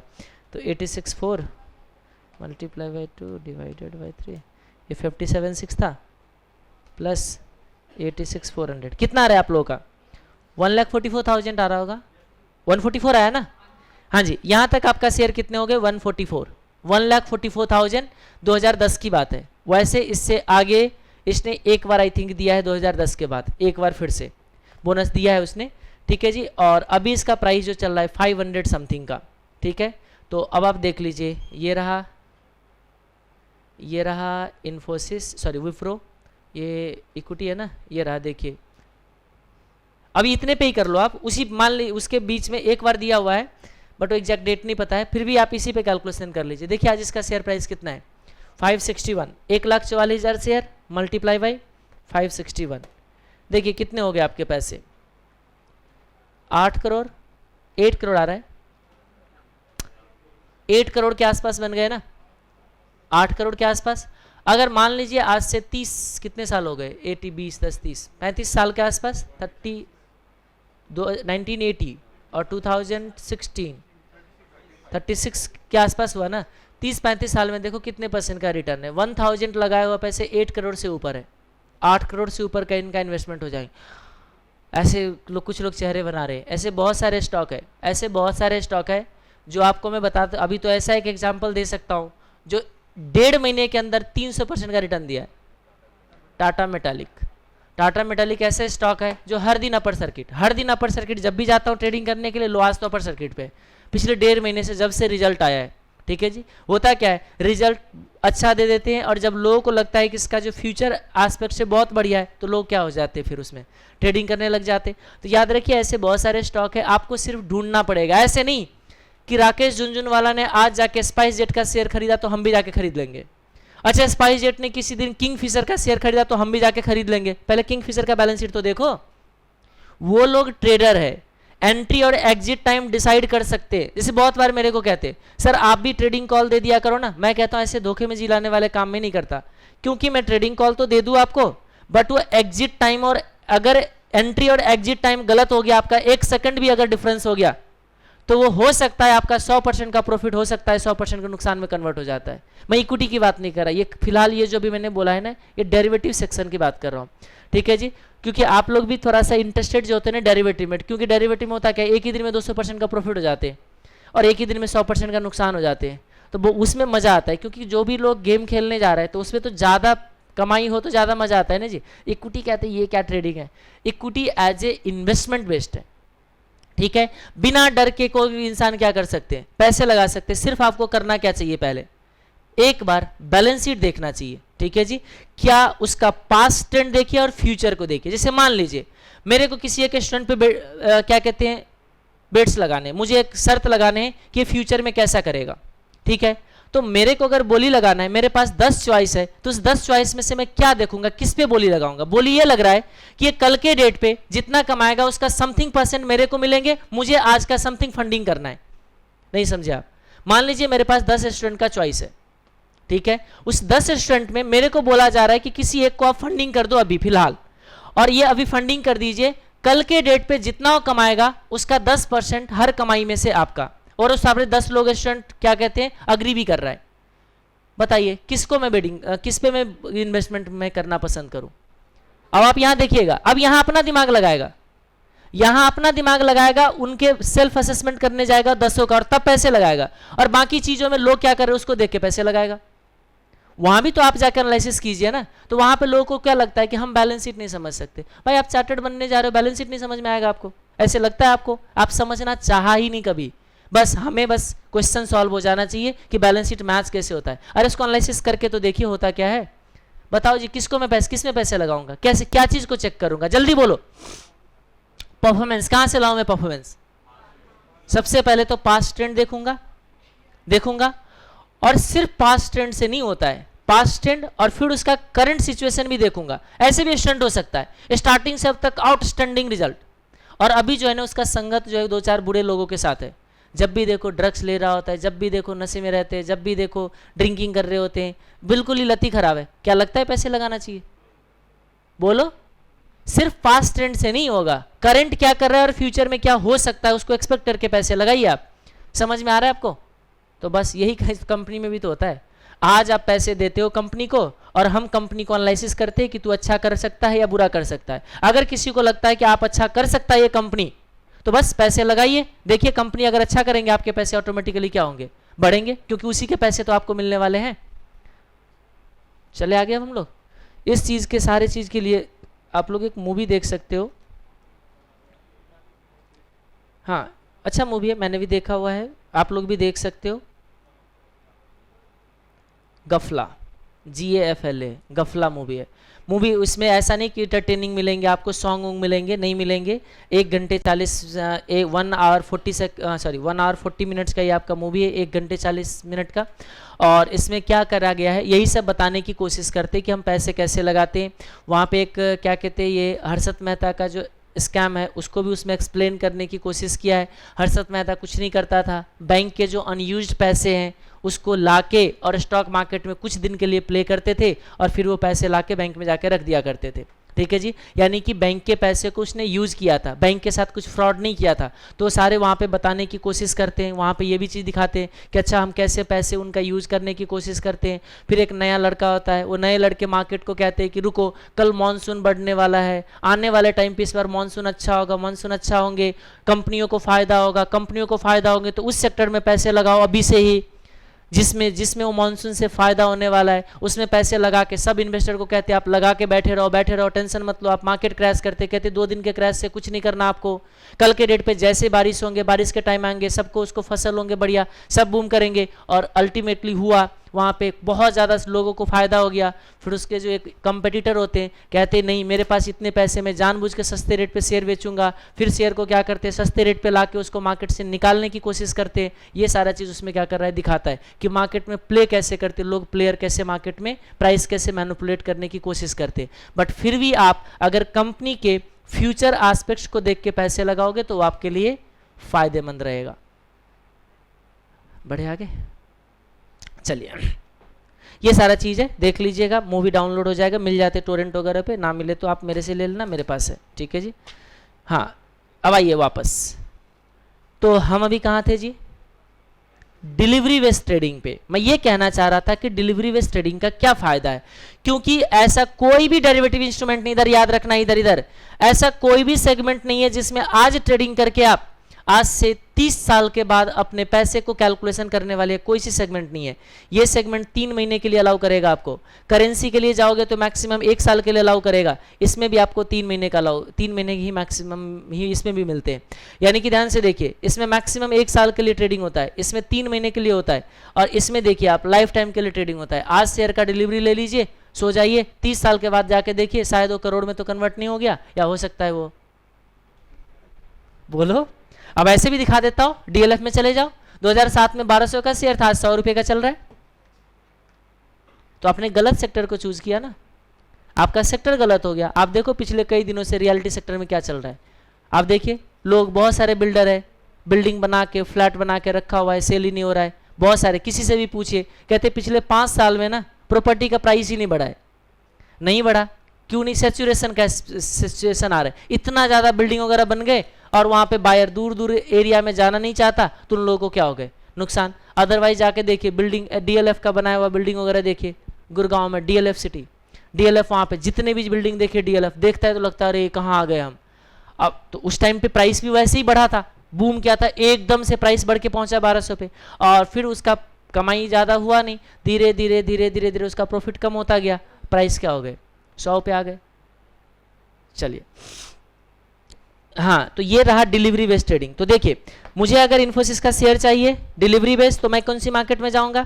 कैश मार्केट में बाई कर लूंगा, मैं सारे पैसे दे के डिलीवरी ले लूंगा। क्या इमीडिएट डिलीवरी हो जाता है? इमीडिएट डिलीवरी होता है जी? बोलिएगा कोई, होता है?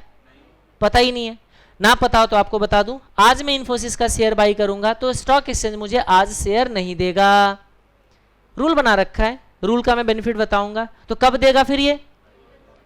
बोलिएगा, 2 दिन के बाद। आज बाई करूंगा, आज है बुधवार, वेंसडे, तो थर्सडे हो गया टी, आज बोलते टी का मतलब ट्रेडिंग डे +1, कल हो जाएगा, कल डिलीवरी नहीं मिलेंगे, कल हो गया हमारा थर्सडे, परसों है फ्राइडे, परसों मेरे पास शेयर आएगा और मुझे उसको सारे पैसे देने पड़ेंगे, अब मैं होल्ड कर सकता हूँ। इस तरीके के ट्रेडिंग को बोलते हैं हम लोग इन्वेस्टर, जो पैसे इन्वेस्ट करते हैं लॉन्ग रन के लिए, और लॉन्ग रन में लगाने वाले को कभी कोई मार्केट से डर नहीं होना चाहिए अभी के सिचुएशन में। ठीक है जी,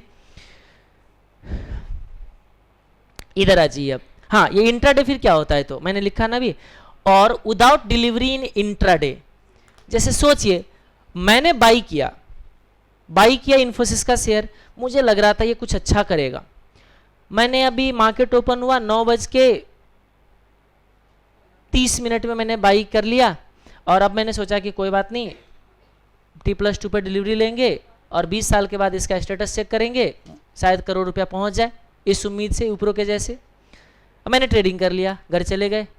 अब मैंने लगा कि सर देखते ही न्यूज़ क्या चल रहा है, 3 बजे में न्यूज़ ओपन किया, लो इन्फोसिस में तो फ्रॉड हुआ है, न्यूज़ अभी रिफ्लैश हो रहा है, अब तक तो 100 रुपये प्राइस डाउन हो चुका है, अब मैं क्या करूं?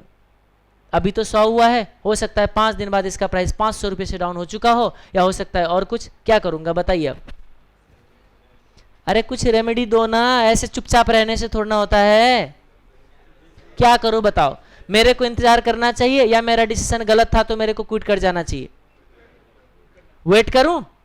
याद रखना, मार्केट में ईगो काम नहीं करता है कि मैंने सिलेक्शन किया, मेरा सिलेक्शन बेस्ट था, अगर ये सोच के बैठोगे तो डूबने में 2 दिन लगेंगे आपको मार्केट में। सबसे पहले कहते हैं मार्केट प्लेयर के लिए ईगो को क्या कर देना चाहिए? साइड। ईगो का मतलब ये है कि नहीं मैं सही हूं, नहीं मैं सही था, कौन सी टाइम पे? 9:30 पे सही था, 3 बजे मैं गलत हूं। क्यों? क्योंकि इस बीच में कुछ न्यूज आ गया ऐसे, मेरे को 100 का नुकसान हुआ ना, क्या करना चाहिए?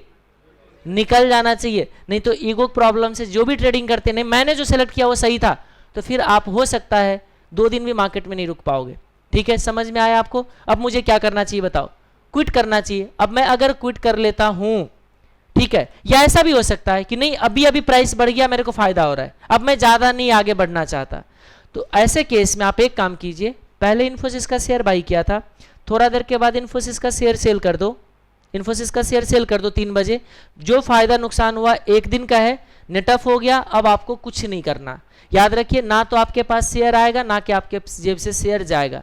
अगर ऐसा कुछ ट्रेडिंग वगैरह करते हो आप, चलिए अभी तो मैंने न्यूज़ के बेसिस पे बोला, अब कुछ लोग ऐसे होते हैं जो बिना न्यूज़ का ट्रेडिंग करते हैं। ठीक है, कि अभी मेरा लगता है कि प्राइस कम है, बाद में बढ़ जाएगा, बाई कर लिया और बढ़ गया, कमा के निकल गए, मुझे डिलीवरी नहीं चाहिए।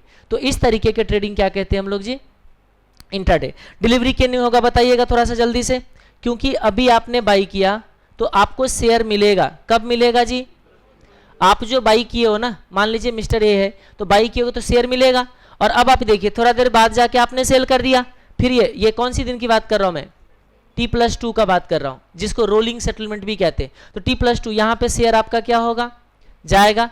तो अब देखिए, शेयर आना और शेयर जाना, स्टॉक एक्सचेंज क्या कहते हैं, ना देते ना लेते दोनों को क्या कर देगा? वो नेट ऑफ कर देगा, ये दोनों को नेट ऑफ कर देंगे, और जितना पैसे का डिफरेंस है वो आपको क्या करेगा? दे देंगे। कहते हैं ये जो ट्रेडिंग था इसको हम लोग क्या कहते हैं? इंट्राडे। इसमें डिलीवरी नहीं होता, विदाउट डिलीवरी है, याद रखिएगा, इसमें कोई डिलीवरी आपका नहीं होंगे। ठीक है, तो चलिए नहीं, सेम डे का होता है। सेम डे में बाई सेल कीजिए तो इंट्राडे कहलाएगा, वो डिलीवरी नहीं होंगे। अगर सेम डे बाई सेल नहीं करेंगे तो फिर डिलीवरी बेस्ड ट्रेडिंग होगा, फिर आपका डिलीवरी में जाएगा ही जाएगा। तो बोलोगे डिलीवरी में जाने से क्या होता है? नुकसान वहाँ ज़्यादा है। डिलीवरी में जाने का ब्रोकरेज 10 गुना, नॉर्मल ब्रोकरेज जो लगेंगे ना सेम डे में, जैसे मान लीजिए मैंने आज इन्फोसिस का शेयर बाई किया और आज ही सेल कर देता हूँ, तो ब्रोकरेज सीधा 10 गुना कम हो जाता है। बहुत माइनर छोटा सा ब्रोकरेज लगते हैं। दूसरा, जो डिपॉजिटरी वगैरह डिलीवरी चार्जेज वगैरह जो 16-17 रुपये एक ट्रांजेक्शन का है, वो 16-17 रुपये आपका बच जाएगा। ठीक है जी। तो बहुत सारे जो है वो चीपर बनता है। सेम डे बाई करके सेम डे सेल करूंगा तो ये सस्ता पड़ेगा, अदर ट्रांजेक्शन कॉस्ट में सस्ते होंगे। आज बाई करके कल सेल करोगे तो वो कॉस्टली पड़ेगा, क्योंकि उसका ब्रोकरेज 10 गुना बढ़ जाएगा और डिलीवरी हैंडलिंग चार्जेज वगैरह भी आ जाएंगे, क्योंकि वो फिर डिलीवरी में जाता है वो। ठीक है, डिलीवरी में जाएगा। कैसे, देखिए, सोचिए कैसे। ध्यान कुछ लोगों का कम हो रहा है यहाँ पे। ये मेरा कौन सी डेट है? टी का मतलब, टी का मतलब ट्रेडिंग डे या ट्रांजेक्शन डेट। ये देखिए T+1 एक दिन बाद, T+2 2 दिन बाद, T+3। याद रखना ये 1 2 3 जो भी बोल रहा हूँ बिजनेस डे, हॉलीडे काउंट नहीं होगा। मार्केट सैटरडे संडे क्लोज होते हैं, सैटरडे संडे काउंटिंग इसमें नहीं चल रहा है। ठीक है जी। तो अब देखिए मैंने यहाँ पे बाई कर लिया। अब देखिए मेरे को शेयर कब आएगा? T+2 पे। अब मैंने यहीं पे सेल कर दिया अगर, तो जाएगा कब? यहाँ पे। तो ये दोनों आना जाना सेम डे का है, स्टॉक एक्सचेंज नेट ऑफ कर देगा। अब आइए मैं कहता हूँ कि नहीं, मैंने आज बाई किया और कल सेल किया, तो याद रखना इस सेल का T+2 कब बनेगा? यहाँ पे। मेरा शेयर जाना कब है? T+3 पे, क्योंकि T+1 पे बाई किया, मतलब उस दिन के लिए तो T ये बन जाएगा, तो यहाँ से T+2 ये बनेगा। तो आप मुझे बताइए यहाँ पे किसी ने सेल किया तो शेयर जाएगा कब? ये T+3 पे। तो T मतलब उस दिन के लिए T+2 है वो। तो आप मुझे बताइए क्या दोनों का डिलीवरी डेट चेंज हुआ? अब स्टॉक एक्सचेंज तो यहाँ पे मेरे को डिलीवरी दे दिया होगा, अब फिर यहाँ से डिलीवरी लेगा मेरे से, तो ये दोनों ट्रेडिंग डिलीवरी बेस हो जाता है। जो भी ब्रोकर आपको बाई टुडे सेल टुमारो कहते हैं, इसको BTST कॉल कहते हैं। BTST by today cell tomorrow. इसमें ब्रोकर को बहुत फायदा होता है, 10 गुना ज़्यादा ब्रोकरेज लेता है आपको, और हर ब्रोकर आपको BTST सजेस्ट करते हैं। ठीक है, तो देख लीजिए इसमें होता भी है, कभी कभी बढ़िया फायदा भी हो जाता है, क्योंकि बीच में एक दिन का टाइम गैप होता है न्यूज़ का। न्यूज़ मार्केट क्लोज होने के बाद और न्यूज़ से पहले जो जितने भी बीच का मार्केट का न्यूज़ हो गए वो सारे आपको इनकैश हो जाता है। ठीक है, जैसे अगर मान लीजिए बीच में कोई अच्छा न्यूज़ आ गया तो बाई किए होगे और अगले दिन सेल करोगे तो एकदम से आपको फायदा हो सकता है, बट एकदम से नुकसान भी हो सकता है। BTST में रिस्क ज़्यादा होता है। चलिए आइए वापस, एक और भी कॉल देते हैं, वो STBT sell today buy tomorrow. बोलोगे ऐसे भी हो सकता है? हाँ हो सकता है ना। ये देखिए उल्टा चलेगा, कैसे चलेगा देखिए, कैसे होगा बताइए। अभी मैं ये सब लिख दूंगा STBT वगैरह। सेल टुडे बाई टुमारो, तो ठीक है सेल करूंगा तो मेरे डिलीवरी कब करना है बताओ? T+2 पे। ठीक है, और बाई, अच्छा चलो ठीक है, यहां पे सेल किया तो क्या मैं बिना शेयर रहते हुए सेल कर सकता हूं क्या? मान लीजिए आपके पास इन्फोसिस का शेयर नहीं, क्या बेच सकते हो आप? बोलिए, कह रही कि नहीं बेच सकते? बेच सकते हो ना, क्योंकि डिलीवरी अभी कहां देना है आपको। हाँ, अगर इमीडिएट डिलीवरी होता तो नहीं कर सकते थे। इमीडिएट डिलीवरी है, मान लीजिए मेरे पास शेयर नहीं है, मैंने बोली लग रहा था, मैंने बोली लगा दिया, नहीं भी होते हुए मैंने बोली लगा दिया। क्यों बोली लगा दिया? क्योंकि मुझे लगा कि शेयर प्राइस कम होने वाला है, मैंने बोली लगा दिया। मैंने बेच दिया आपको, आपने बाई कर लिया, डील कंफर्म हो गया। ठीक है, एक्सचेंज तो बस एक प्लेटफॉर्म है, बोली तो आप ही लगाओगे, बोली हमें लगाएंगे। मैंने बोली लगा के सेल कर दिया, आपने बाई कर लिए। अब क्या होगा? मेरे पास तो शेयर है ही नहीं, आप शेयर मांगने आओगे मेरे से, बट आप शेयर मेरे से कब मांगोगे? आज नहीं मांग सकते ना, तो कोई बात नहीं, उससे पहले मैं इंतजाम कर लेता हूं ना। समझ में आया? ये बहुत सारे लोग पूछेगा सर शेयर नहीं तो कैसे सेल कर देंगे? बता तो दिया मैंने, शेयर देना नहीं ना मुझे अभी। कब देना? T+2 पे। तो T+2 से पहले मैं बाई कर लूंगा ना। रुको ना, रुको ना, अभी रुको ना, पहले यहाँ थोड़ा सा है, थोड़ा सा रिलैक्सेशन दे देते हैं ये सारे ब्रोकर वगैरह। अभी बताता हूँ ये देखिए यहाँ क्या होगा बताइए। अगर सेम डे पे बाई कर लिया तब तो फिर ठीक है, सेम डे पे बाई कर लिया तो फिर मेरे पास शेयर T+2 पे आना है। एक्सचेंज कहता है ना देना है ना लेना है, नेट ऑफ हो गए, तो बिना डिलीवरी का ट्रेडिंग हो गया। तो इंट्राडे में पहले सेल करो बाद में बाई करो या पहले बाई करो बाद में सेल करो, कोई फर्क नहीं पड़ता। हाँ, आपको लगता है कि प्राइस नीचे जाने वाला है तो पहला ट्रांजैक्शन सेल का होना चाहिए। जैसे मान लीजिए अभी इन्फोसिस से ट्रेड हो रहा है 1209 का, मैंने अभी 1209 पे सेल कर दिया और थोड़ा देर के बाद हो जाता है 1200, थोड़ा देर बाद बाई कर लिया, 9 रुपये मेरे लिए क्या हो गया, फायदा हो गया। तो ये इंट्राडे ट्रेडिंग कहते हैं इसको, ठीक है, डिलीवरी नहीं होता इसमें। अब मुद्दे की बात ये था एसटीबीटी में थोड़ा सा प्रॉब्लम आता है, बट ये हो जाता है क्योंकि ये ब्रोकर लोग इतना आपको रिलैक्सेशन देता है, ठीक है जी। अब कैसे हो गया, सेल टुडे तो ये शेयर जाना होगा और बाई टुमारो, है ना, तो ये क्या होता है यहाँ पे बाई होगा। अब इसका मतलब आपको तो डिलीवरी करना पड़ेगा ना T+2 पे, करना पड़ेगा या नहीं करना पड़ेगा। तो ये जब इस तरीके का डिफॉल्ट होते हैं ना, जब आप एक दिन बाई कर लिए होते हो तो ब्रोकर के नॉलेज में आ जाता है कि ये बाई कर रखा है, डिलीवरी वाले को भी एक दिन डिफॉल्ट कर देते वो लोग, एक दिन से वो लोग या तो अगर ये बाई नहीं किया हुआ रहेगा तब तो ये आपको बाहर के मार्केट से बाई करके डिलीवरी करवा देते हैं। ब्रोकर आपके बिहाफ पे मार्केट से बाई करेंगे इमीडिएट डिलीवरी के लिए और उनको शेयर देंगे। जैसे मैं शेयर सेलर था ना, मैं सेलर था, आप बायर हो, आपको तो T+2 पे शेयर चाहिए ना, और मेरे पास तो शेयर है ही नहीं। अब ब्रोकर जाके मेरे अकाउंट में ढूंढेंगे, मेरे पास शेयर नहीं है, तो ब्रोकर क्या करते हैं, मेरे बिहाफ पे बाहर से बाई करके इनको दे देते हैं और जितने में बाई किया वो मेरे अकाउंट में चार्ज कर देते हैं। सिंपल सी बात है। ये सारा काम किसका है, ब्रोकर। सॉरी, डीमैट कंपनी है, ब्रोकर है, तो ये डीमैट कंपनी कहां से आ गया, कैसे कैसे वर्ड बोलते हो, डीमैट कंपनी कैसे हो गया, ओपन करके देते हैं। चलो क्या बोलो उसको, ब्रोकर नहीं, नहीं गलत सोच रहे हो आप। ब्रोकर वो है जो एक्सचेंज से ब्रोकरेज का सर्टिफिकेट ले रखा है ब्रोकर बनने का, एक्सचेंज से थ्रू, ठीक है। डिपॉजिटरी जो डीमैट अकाउंट ओपन करके देते हैं वो डिपॉजिटरी पार्टिसिपेंट है, और डिपॉजिटरी पार्टिसिपेंट वो है जिसको डिपॉजिटरी ने परमिशन दे रखा है, ठीक है। जो NSDL एंड CDSL हमारा डिपॉजिटरी है। तो चलो फिर ये टेक्निकल लैंग्वेज अगर हो जाएगा बाद में, भी थोड़ा देर के बाद, ठीक है। सारे ब्रोकर वो नहीं है, ब्रोकर वो है जो NSE से BSE से परमिशन ले रखा है, ठीक है। आगे बढ़े हम लोग।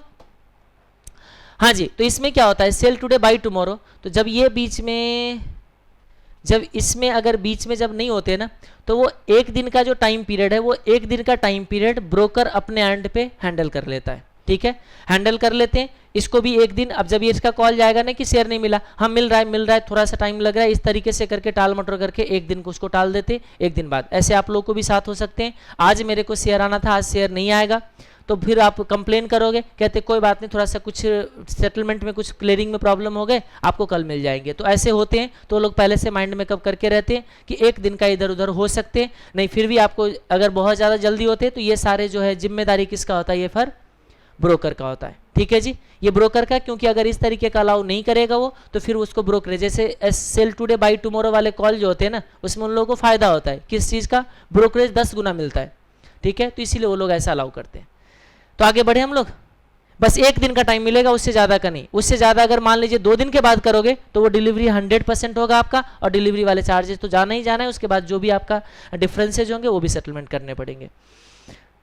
तो चलिए बहुत हम लोग गप्पे गप्पे बहुत शेयर कर लिए। तो डीमैट अकाउंट है तो कोई ज़रूरी, चलो उसको बाद में बात करते हैं, ठीक है। आइए, इनका कहना है कि HDFC में इनका डीमैट अकाउंट है, ठीक है, डीमैट अकाउंट है तो आप शेयर होल्ड कर सकते हो, कोई प्रॉब्लम नहीं है। क्या अब आप ट्रेडिंग कर पाते हो या नहीं, तो आप कहते हो कि हाँ, तो इसका मतलब आप ट्रेडिंग अगर कर पा रहे हो तो वो सिर्फ डिपॉजिटरी पार्टिसिपेंट नहीं है, वो ब्रोकर भी है, उसने NSE से भी परमिशन ले रखा है। और याद रखिएगा वो HDFC बैंक नहीं करवाता आपको, याद रखिए HDFC सिक्योरिटीज करवाता है, ठीक है, तो वो अलग है, हाँ उसी का ग्रुप एसोसिएट है बट वो अलग है। तो वो HDFC सिक्योरिटीज जो है वो डिपॉजिटरी पार्टिसिपेंट भी है। चलो जब इतना बोल ही रहे, बीच बीच में ये टोक ही रहे जब मेरे को, तो अभी वैसे ये बताना ही है। डिपॉजिटरी बताइए कौन है, मैंने पहले ही बताया ये सारा हमारा बेसिक क्लास है, बेसिक इन्फॉर्मेटिव क्लास है, जो सारा नॉलेज होनी चाहिए ताकि मैं आगे वर्ड वगैरह बोलूँ तो ये आपको पता होना चाहिए। बताएंगे कोई डिपॉजिटरी कौन होता है, पता ही नहीं है। RBI कौन है,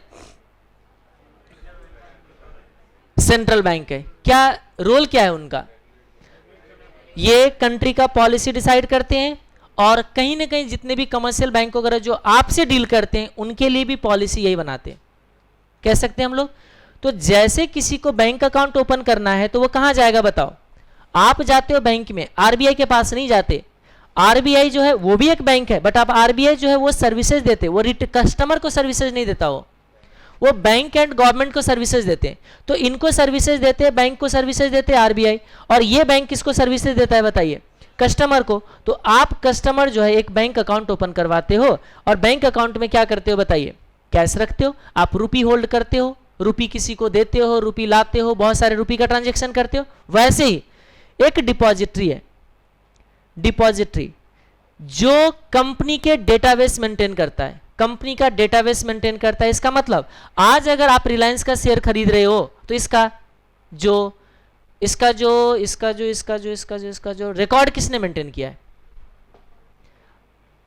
रिलायंस ने आज शेयर इश्यू किया है, रिलायंस का मान लीजिए समथिंग करोड़ शेयर है, ये रिलायंस का समथिंग करोड़ शेयर होल्डर कौन कौन है, इसका डेटाबेस किनके पास है? आप बोलोगे रिलायंस के पास, गलत, नहीं आज के डेट पे रिलायंस के पास। आप मुझे बताइए, आप बोलोगे कि शेर खान के पास, फिर अगेन गलत। आप बोलोगे कि इंडिया बुल्स के पास, फिर गलत। आप बोलोगे एंजल ब्रोकर, ये जितना भी नाम ले रहा हूं ना ये सब ब्रोकर है, शेर Khan, India bulls, angel broking, Edelweiss, HDFC securities, axis securities, axis का भी है, ठीक है जी, एक्सिस सिक्योरिटीज, ये सारे कौन है? ब्रोकर वगैरह, या आप डिपॉजिटरी पार्टिसिपेंट कह सकते हो। तो याद रखिए वो सबका जो डेटाबेस है कंपनी का, किसके कौन कौन शेयर होल्डर है, सारा डेटाबेस किसके पास है? याद रखना डिपॉजिटरी के पास है। डिपॉजिटरी है, डेटाबेस मेंटेन करते हैं। जैसे आज के रेट पे इंडिया में कितने पैन होल्डर है, किसका पैन नंबर क्या है, इसका कौन सी एड्रेस है, इसका डिटेल किन्हीं के पास है या नहीं है? किसके पास? गवर्नमेंट के पास है, सीबीडीटी के पास है।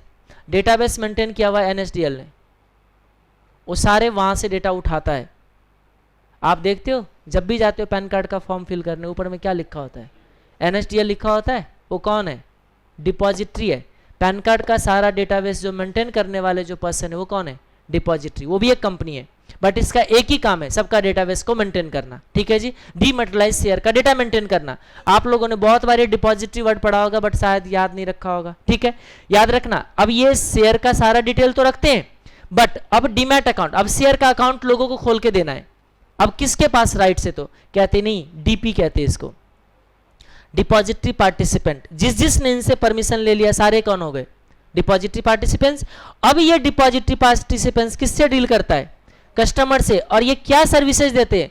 कहते हैं मैं बैंक अकाउंट देता हूं आपको, बैंक अकाउंट देता हूं किसके लिए? जिसमें आप सिक्योरिटीज को होल्ड कर पाओ, इलेक्ट्रॉनिक फॉर्म में जो सिक्योरिटीज है उसको होल्ड कर पाओ आप। इस चीज के लिए वो क्या करते हैं? हमें डेटाबेस मेंटेन, सॉरी ये एक्सेस प्रोवाइड करवाता है। तो अब आप समझ लीजिए, जिसके पास भी डीमैट अकाउंट है, डीमैट अकाउंट का मतलब एक बैंक अकाउंट जिसमें हम लोग इलेक्ट्रॉनिक फॉर्म में सिक्योरिटीज को होल्ड करते हैं, ठीक है। वैसे थोड़ा सा भटक गए, बट ये सब लिखना ही था तो ये हम लिखते हैं। अब क्या करेंगे, बीच बीच में आ जाता है तो सबको लिंक करना पड़ जाता है, ठीक है जी। फिर से आ जाइए वापस। तो डिपॉजिटरी पार्टिसिपेंट, आप जो अभी ट्रेडिंग करते हो ना, वो वही ट्रेडिंग करवा सकता है जो सिक्योरिटीज को भी तो होल्ड करवाना पड़ेगा उसको, तो पहले डिपॉजिटरी पार्टिसिपेंट भी होगा वो। अब सिर्फ इतना से ट्रेडिंग नहीं होगा, क्योंकि ट्रेडिंग कहाँ होता है? एनएससी में। तो एनएससी में एक्सेस करने का राइट तो होना चाहिए ना, और एनएससी एक्सेस करने का राइट उनको देता है जो ब्रोकर है। इसका मतलब अब ब्रोकर जो है वो इनसे राइट ले लिया, कहते हैं हाँ मैंने प्लेटफॉर्म, आपके प्लेटफॉर्म तक पहुंचा दूंगा। जैसे ये देखिए, ये अभी आपका ये ओपन है कुछ, ये कौन सी साइट है बताओ? आइए, इसमें नंबर लगना चाह रहे हो आप, किसमें? इस बाई सेल में आप भी नंबर लगना चाहते हो, अभी मार्केट ओपन हुआ, नंबर लग पाओगे? एनएससी ऐसा कोई रास्ता ही नहीं दिया जो यहां तक पहुंच पाओ आप। एनएससी के साइट पे कोई रास्ता नहीं जो यहां तक पहुंचा दे आपको। ये रास्ता सिर्फ किसको दिया है उसने? ब्रोकर को। क्योंकि अभी फिर से हमने एक एक्ट लिखा था SCRA 1956, उस SCRA 1956 में ये लिखा हुआ है कि एनएससी को सिर्फ एक वही इंसान एक्सेस कर सकता है जो ब्रोकर के रास्ते से आएगा, डायरेक्टली परमिशन नहीं दे रहा। क्योंकि एनएससी कहता है कल भाग जाओगे, नुकसान हो जाएगा, कौन जाता है ढूंढने? हम नहीं ढूंढते। ये जिम्मेदारी हम किसको दे रहे? ब्रोकर को। समझ में आया? चलिए फिर से वापस आइए। तो आप जो ट्रेडिंग करते हो, ट्रेडिंग का प्लेटफॉर्म वही, यानी कि एनएससी तक पहुंचाने का जो रास्ता दे सकता है वो रास्ता वही इंसान दे सकता है जो कौन है, ब्रोकर है। अब देखिए, आप अकाउंट में, बैंक अकाउंट में सिक्योरिटीज होल्ड करना चाहते हो, सिक्योरिटीज होल्ड वही कर सकता है जिसके पास डीमैट अकाउंट है। इसका मतलब डीमैट अकाउंट खोल के देता है डिपॉजिटरी पार्टिसिपेंट, ट्रेडिंग करवाता है ब्रोकर। अब मुझे दोनों चीज करना है, क्योंकि शेयर बाई करूंगा तो मेरे पास शेयर होल्ड करने का भी अकाउंट होना चाहिए, तो डीमैट भी होना चाहिए। अब एनएससी तक पहुंचना है तो रास्ता भी पहुंचाना पड़ेगा। रास्ता कौन देगा, ब्रोकर देंगे। दूसरे के कोई रास्ता अलाउ ही नहीं कर रखा है एनएससी ने, क्योंकि एससीआरए 1956 में ये लिखा हुआ है, ये एक्ट में रूल ही है कि ब्रोकर के थ्रू ही वहां तक जा सकते। इसका मतलब मेरे को ट्रेडिंग करने के लिए दो इंसान होना चाहिए। इस तरीके का जो अकाउंट उसके कहते हैं ट्रेडिंग अकाउंट, और यह है डीमैट अकाउंट। याद रखना, ट्रेडिंग वही कर सकते हैं जो ट्रेडिंग कम डीमैट अकाउंट ओपन करवाते हैं। याद रखना, जो ट्रेडिंग क्या अकाउंट करवाते हैं ओपन, ट्रेडिंग कम डीमैट अकाउंट। यानी कि सिर्फ एक चीज से ट्रेडिंग नहीं होता। आप समझ आया आपको? बहुत लोगों को देखिएगा डीमैट अकाउंट होते वो ट्रेडिंग नहीं कर पाता है। बहुत सारे ऐसे लोग हैं जिसके पास डीमैट अकाउंट होते वो डायरेक्टली ट्रेडिंग नहीं कर सकता, बट हाँ ब्रोकर को कह के शेयर वो होल्ड कर लेता है। देखा कभी? कहाँ ध्यान ही कहाँ होता है। ऑडिट पे जाते तो ध्यान तो होता है, बॉस ने तो आज लड़ाई कर, आज तो मुझे क्या कर दिया। ये होते हैं, अभी रिटर्न वगैरह फाइल करने के टाइम होते हैं, भेज दिया किसी इंडिविजुअल के पास, अच्छा बताओ क्या इनकम है, वो बस देखते पिछले साल क्या क्या था, ये डालो ये डालो। कभी सोचा ही नहीं कि ये हो क्या रहा है, कैसे, क्यों?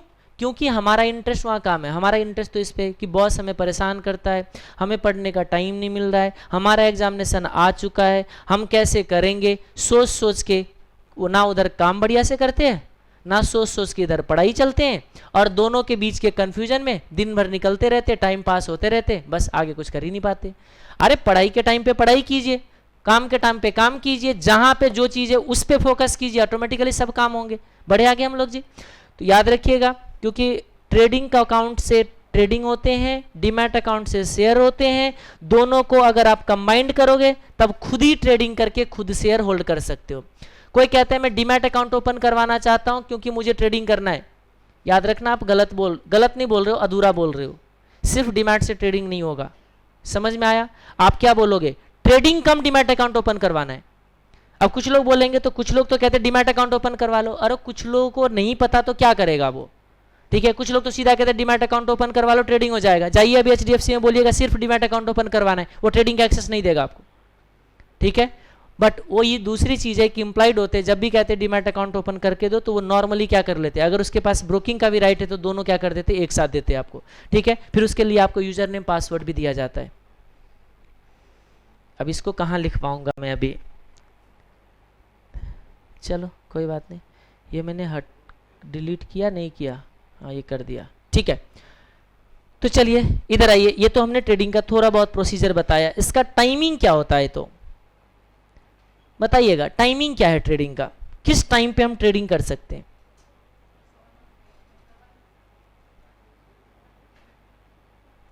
सवा 9 से 3 बार ट्रेडिंग होता है इसमें। कैश मार्केट में 3 बार ट्रेडिंग होते हैं, ठीक है जी। कैसे देखिए, एक होता है pre opening session.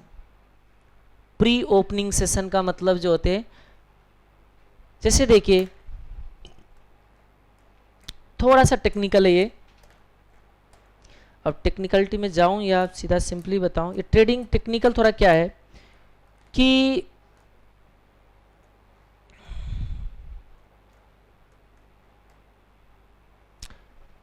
Opening price decide करवाने के लिए हिडन बिडिंग करवाता है। नहीं समझे? जैसे मान लीजिए आज कल टाटा मेटालिक एक स्टॉक है, टाटा मेटालिक, जिसका कल रिजल्ट आया और आज लोग खरीदना चाहते, लोगों को लगता है कि कल रिजल्ट अच्छा डिक्लेयर किया, आज तो बढ़िया फायदा होंगे, मैं खरीदना चाहता हूं। तो प्री ओपनिंग सेशन में क्या करते हैं, कहते हैं आप अपना बोली लगाओ बंद कमरे में, बायर सब बोली लगाओ, एक दूसरे को देखने नहीं देंगे कौन कितना। टेंडर देखे हो ना, टेंडर में क्या होता है जी बताइएगा। हाँ आप ही को बोल रहा हूँ। हाँ टेंडर कैसे, टेंडर में कैसे लोग बिडिंग करता है, टेंडर सुना कभी? कोटेशन लोग भेजते हैं, कितना प्राइस होता है उसमें? हमें कैसे पता कि सामने वाले ने कितना डाला होगा? बोलो, पता है आपको? नहीं। तो मैं कहता हूं कि इस तरीके का बिडिंग, जैसे अभी देखिए मैंने दो तरह का बिडिंग दिखाया। एक में क्या था, मैं बेस्ट 5 को मैं देख पा रहा था, बेस्ट 5 और best seller, best 5 buyer and best 5 seller को मैं देख पा रहा था या नहीं? अभी देख रहे थे। बट जो प्री ओपनिंग सेशन होते हैं उसमें नॉर्मली हमें जो हमारा जो दिखेंगे ना वो बेस्ट 5 बेस्ट, वो नहीं दिखेगा आपको। आपको कहते हैं अपना बोली लगाओ, आप हमें कहता है हमें अपना बोली लगाओ, और इसके लिए 8 मिनट का टाइम देते हैं। वो कहते हैं 8 मिनट है, ठीक है 8 मिनट अब लिखा है तो 8 मिनट ही बोल सकते हो। वैसे 7 मिनट के बाद ही वो थोड़ा सा वो ट्रेडिंग बंद हो जाता है, ठीक है जी। 1 मिनट का बीच में इधर उधर हो जाता है, क्योंकि 1 मिनट वो रैंडमली क्लोज हो रहा होता है, वो रैंडम क्लोजिंग सिस्टम कहते हैं उसको, वो अभी आपको पता नहीं चलेगा। बस आप ऐसे सोचिए कि 8 मिनट का टाइम दिया, आप अपना बोली लगाओ, हम अपना बोली लगाते हैं। अब एक्सचेंज बीच में आते हैं और अब उसमें से ढूंढते हैं कि कितने पे ज्यादा लोगों ने अपना इंटरेस्ट दिखाया है, कितने पे इधर का लोग इंटरेस्ट दिखाए हैं, और कितना प्राइस में कोट करूंगा तो कितने का प्राइस एग्जीक्यूट होंगे, और वो आज का पहला ट्रेडिंग प्राइस कहलाया जाएगा। थोड़ा सा समझ आया आपको? ओपनिंग प्राइस, ओपनिंग प्राइस का मतलब ये होता है, जैसे खुद सोचिए कल प्राइस, मान लीजिए ये कल इन्फोसिस का शेयर ट्रेड हुआ 1209 रुपये का, और मार्केट क्लोज हो गया 3:30 में, 3:30 में। बीच में 5 या 6 बजे न्यूज आया इन्फोसिस ने फ्रॉड कर लिया। समझ में आया कुछ? कितने बजे न्यूज आया? 5-6 बजे के आसपास। आज क्या होंगे? अब ट्रेडिंग होंगे।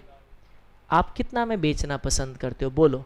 आप तो ये तो नहीं बोलोगे कि मैं 1300 में बेचूंगा। सोचो अब आप, अब आपको जल्दी है किस बात का कि जल्दी से भागो, ठीक है, एग्जिट करो। अब आप अपना फेयर बताओ, कितना में बेचना चाहते हो? बोली लगाओ, ठीक है जी। और अब मैं भी बोली लगाऊंगा बायर। मैं तो अब नहीं बोलूंगा कि 1209 में बाई करूंगा या 1205 में। अब मैं कितने में बाई करना चाहूंगा, और हो सकता है मैं बाई ना करना चाहूं। नहीं, मेरे को तो देखो 1000 में मिलेगा तो ट्रेडिंग करूंगा, या नहीं मेरे को तो 500 में मिलेगा तो मैं ट्रेडिंग करूंगा। हो सकता है या नहीं? हो सकता है। तो याद रखिए इस तरीके का। अब सोचिए, मान लीजिए आप 10% डाउन पे ट्रेड करना चाह रहे हो, मैं भी 10% डाउन पे बाई करना चाह रहा हूं, क्योंकि मुझे लगता है अरे अभी छोटा सा न्यूज है ना, आज गवर्नमेंट को एक्शन ले लेगा इमीडिएटली, फिर प्राइस क्या हो जाएगा? स्टेबल हो जाएगा। मुझे लगता है 10% सस्ता मिले ना तो कोई बुरा सौदा नहीं है, मैं ट्रेडिंग करने को तैयार हूं। तो मैं अपना बाइंग का प्राइस कितने पे डालूंगा? 10% डाउन। बट आपको मैंने नहीं देखा कि आप कितने में बेचना चाह रहे हो, आपने भी अपना बिडिंग किया कितने पे? 10% डाउन। तो मुझे बताइए आज का पहला ट्रेडिंग कितने पे होगा?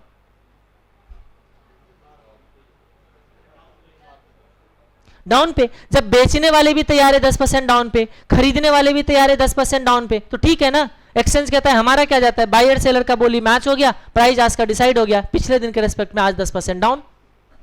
समझ में आ गया? और ये आपका ट्रेडिंग कंफर्म हो जाएगा कितने बज के? 9:08 के आसपास, ठीक है। तो एक काम कीजिए, अभी जो मैंने बोला है ये देखना पड़ेगा, तो आपको देख सकते हो तभी जब 9 बजे यहाँ पे आप पहुँचे रहोगे, ठीक है जी। तो टाइमिंग हम लोग ब्रेक अभी ले लेते हैं, फिर मैं ये लिखता हूँ टाइमिंग। प्री ओपनिंग सेशन होता है 9 to 9:08 कह सकते हैं, 8 मिनट स्टार्टिंग का, फिर 7 मिनट बंद हो जाता है मार्केट, और फिर नॉर्मल ट्रेडिंग स्टार्ट होते है कब से? 9:15 से, ठीक है जी। तो इसका मैं टाइमिंग लिखता हूँ। 9 बजे का मार्केट देखना है तो आपको आना पड़ेगा पहले। तो आइए जल्दी से मिलते हैं हम लोग ब्रेक के बाद, ठीक है।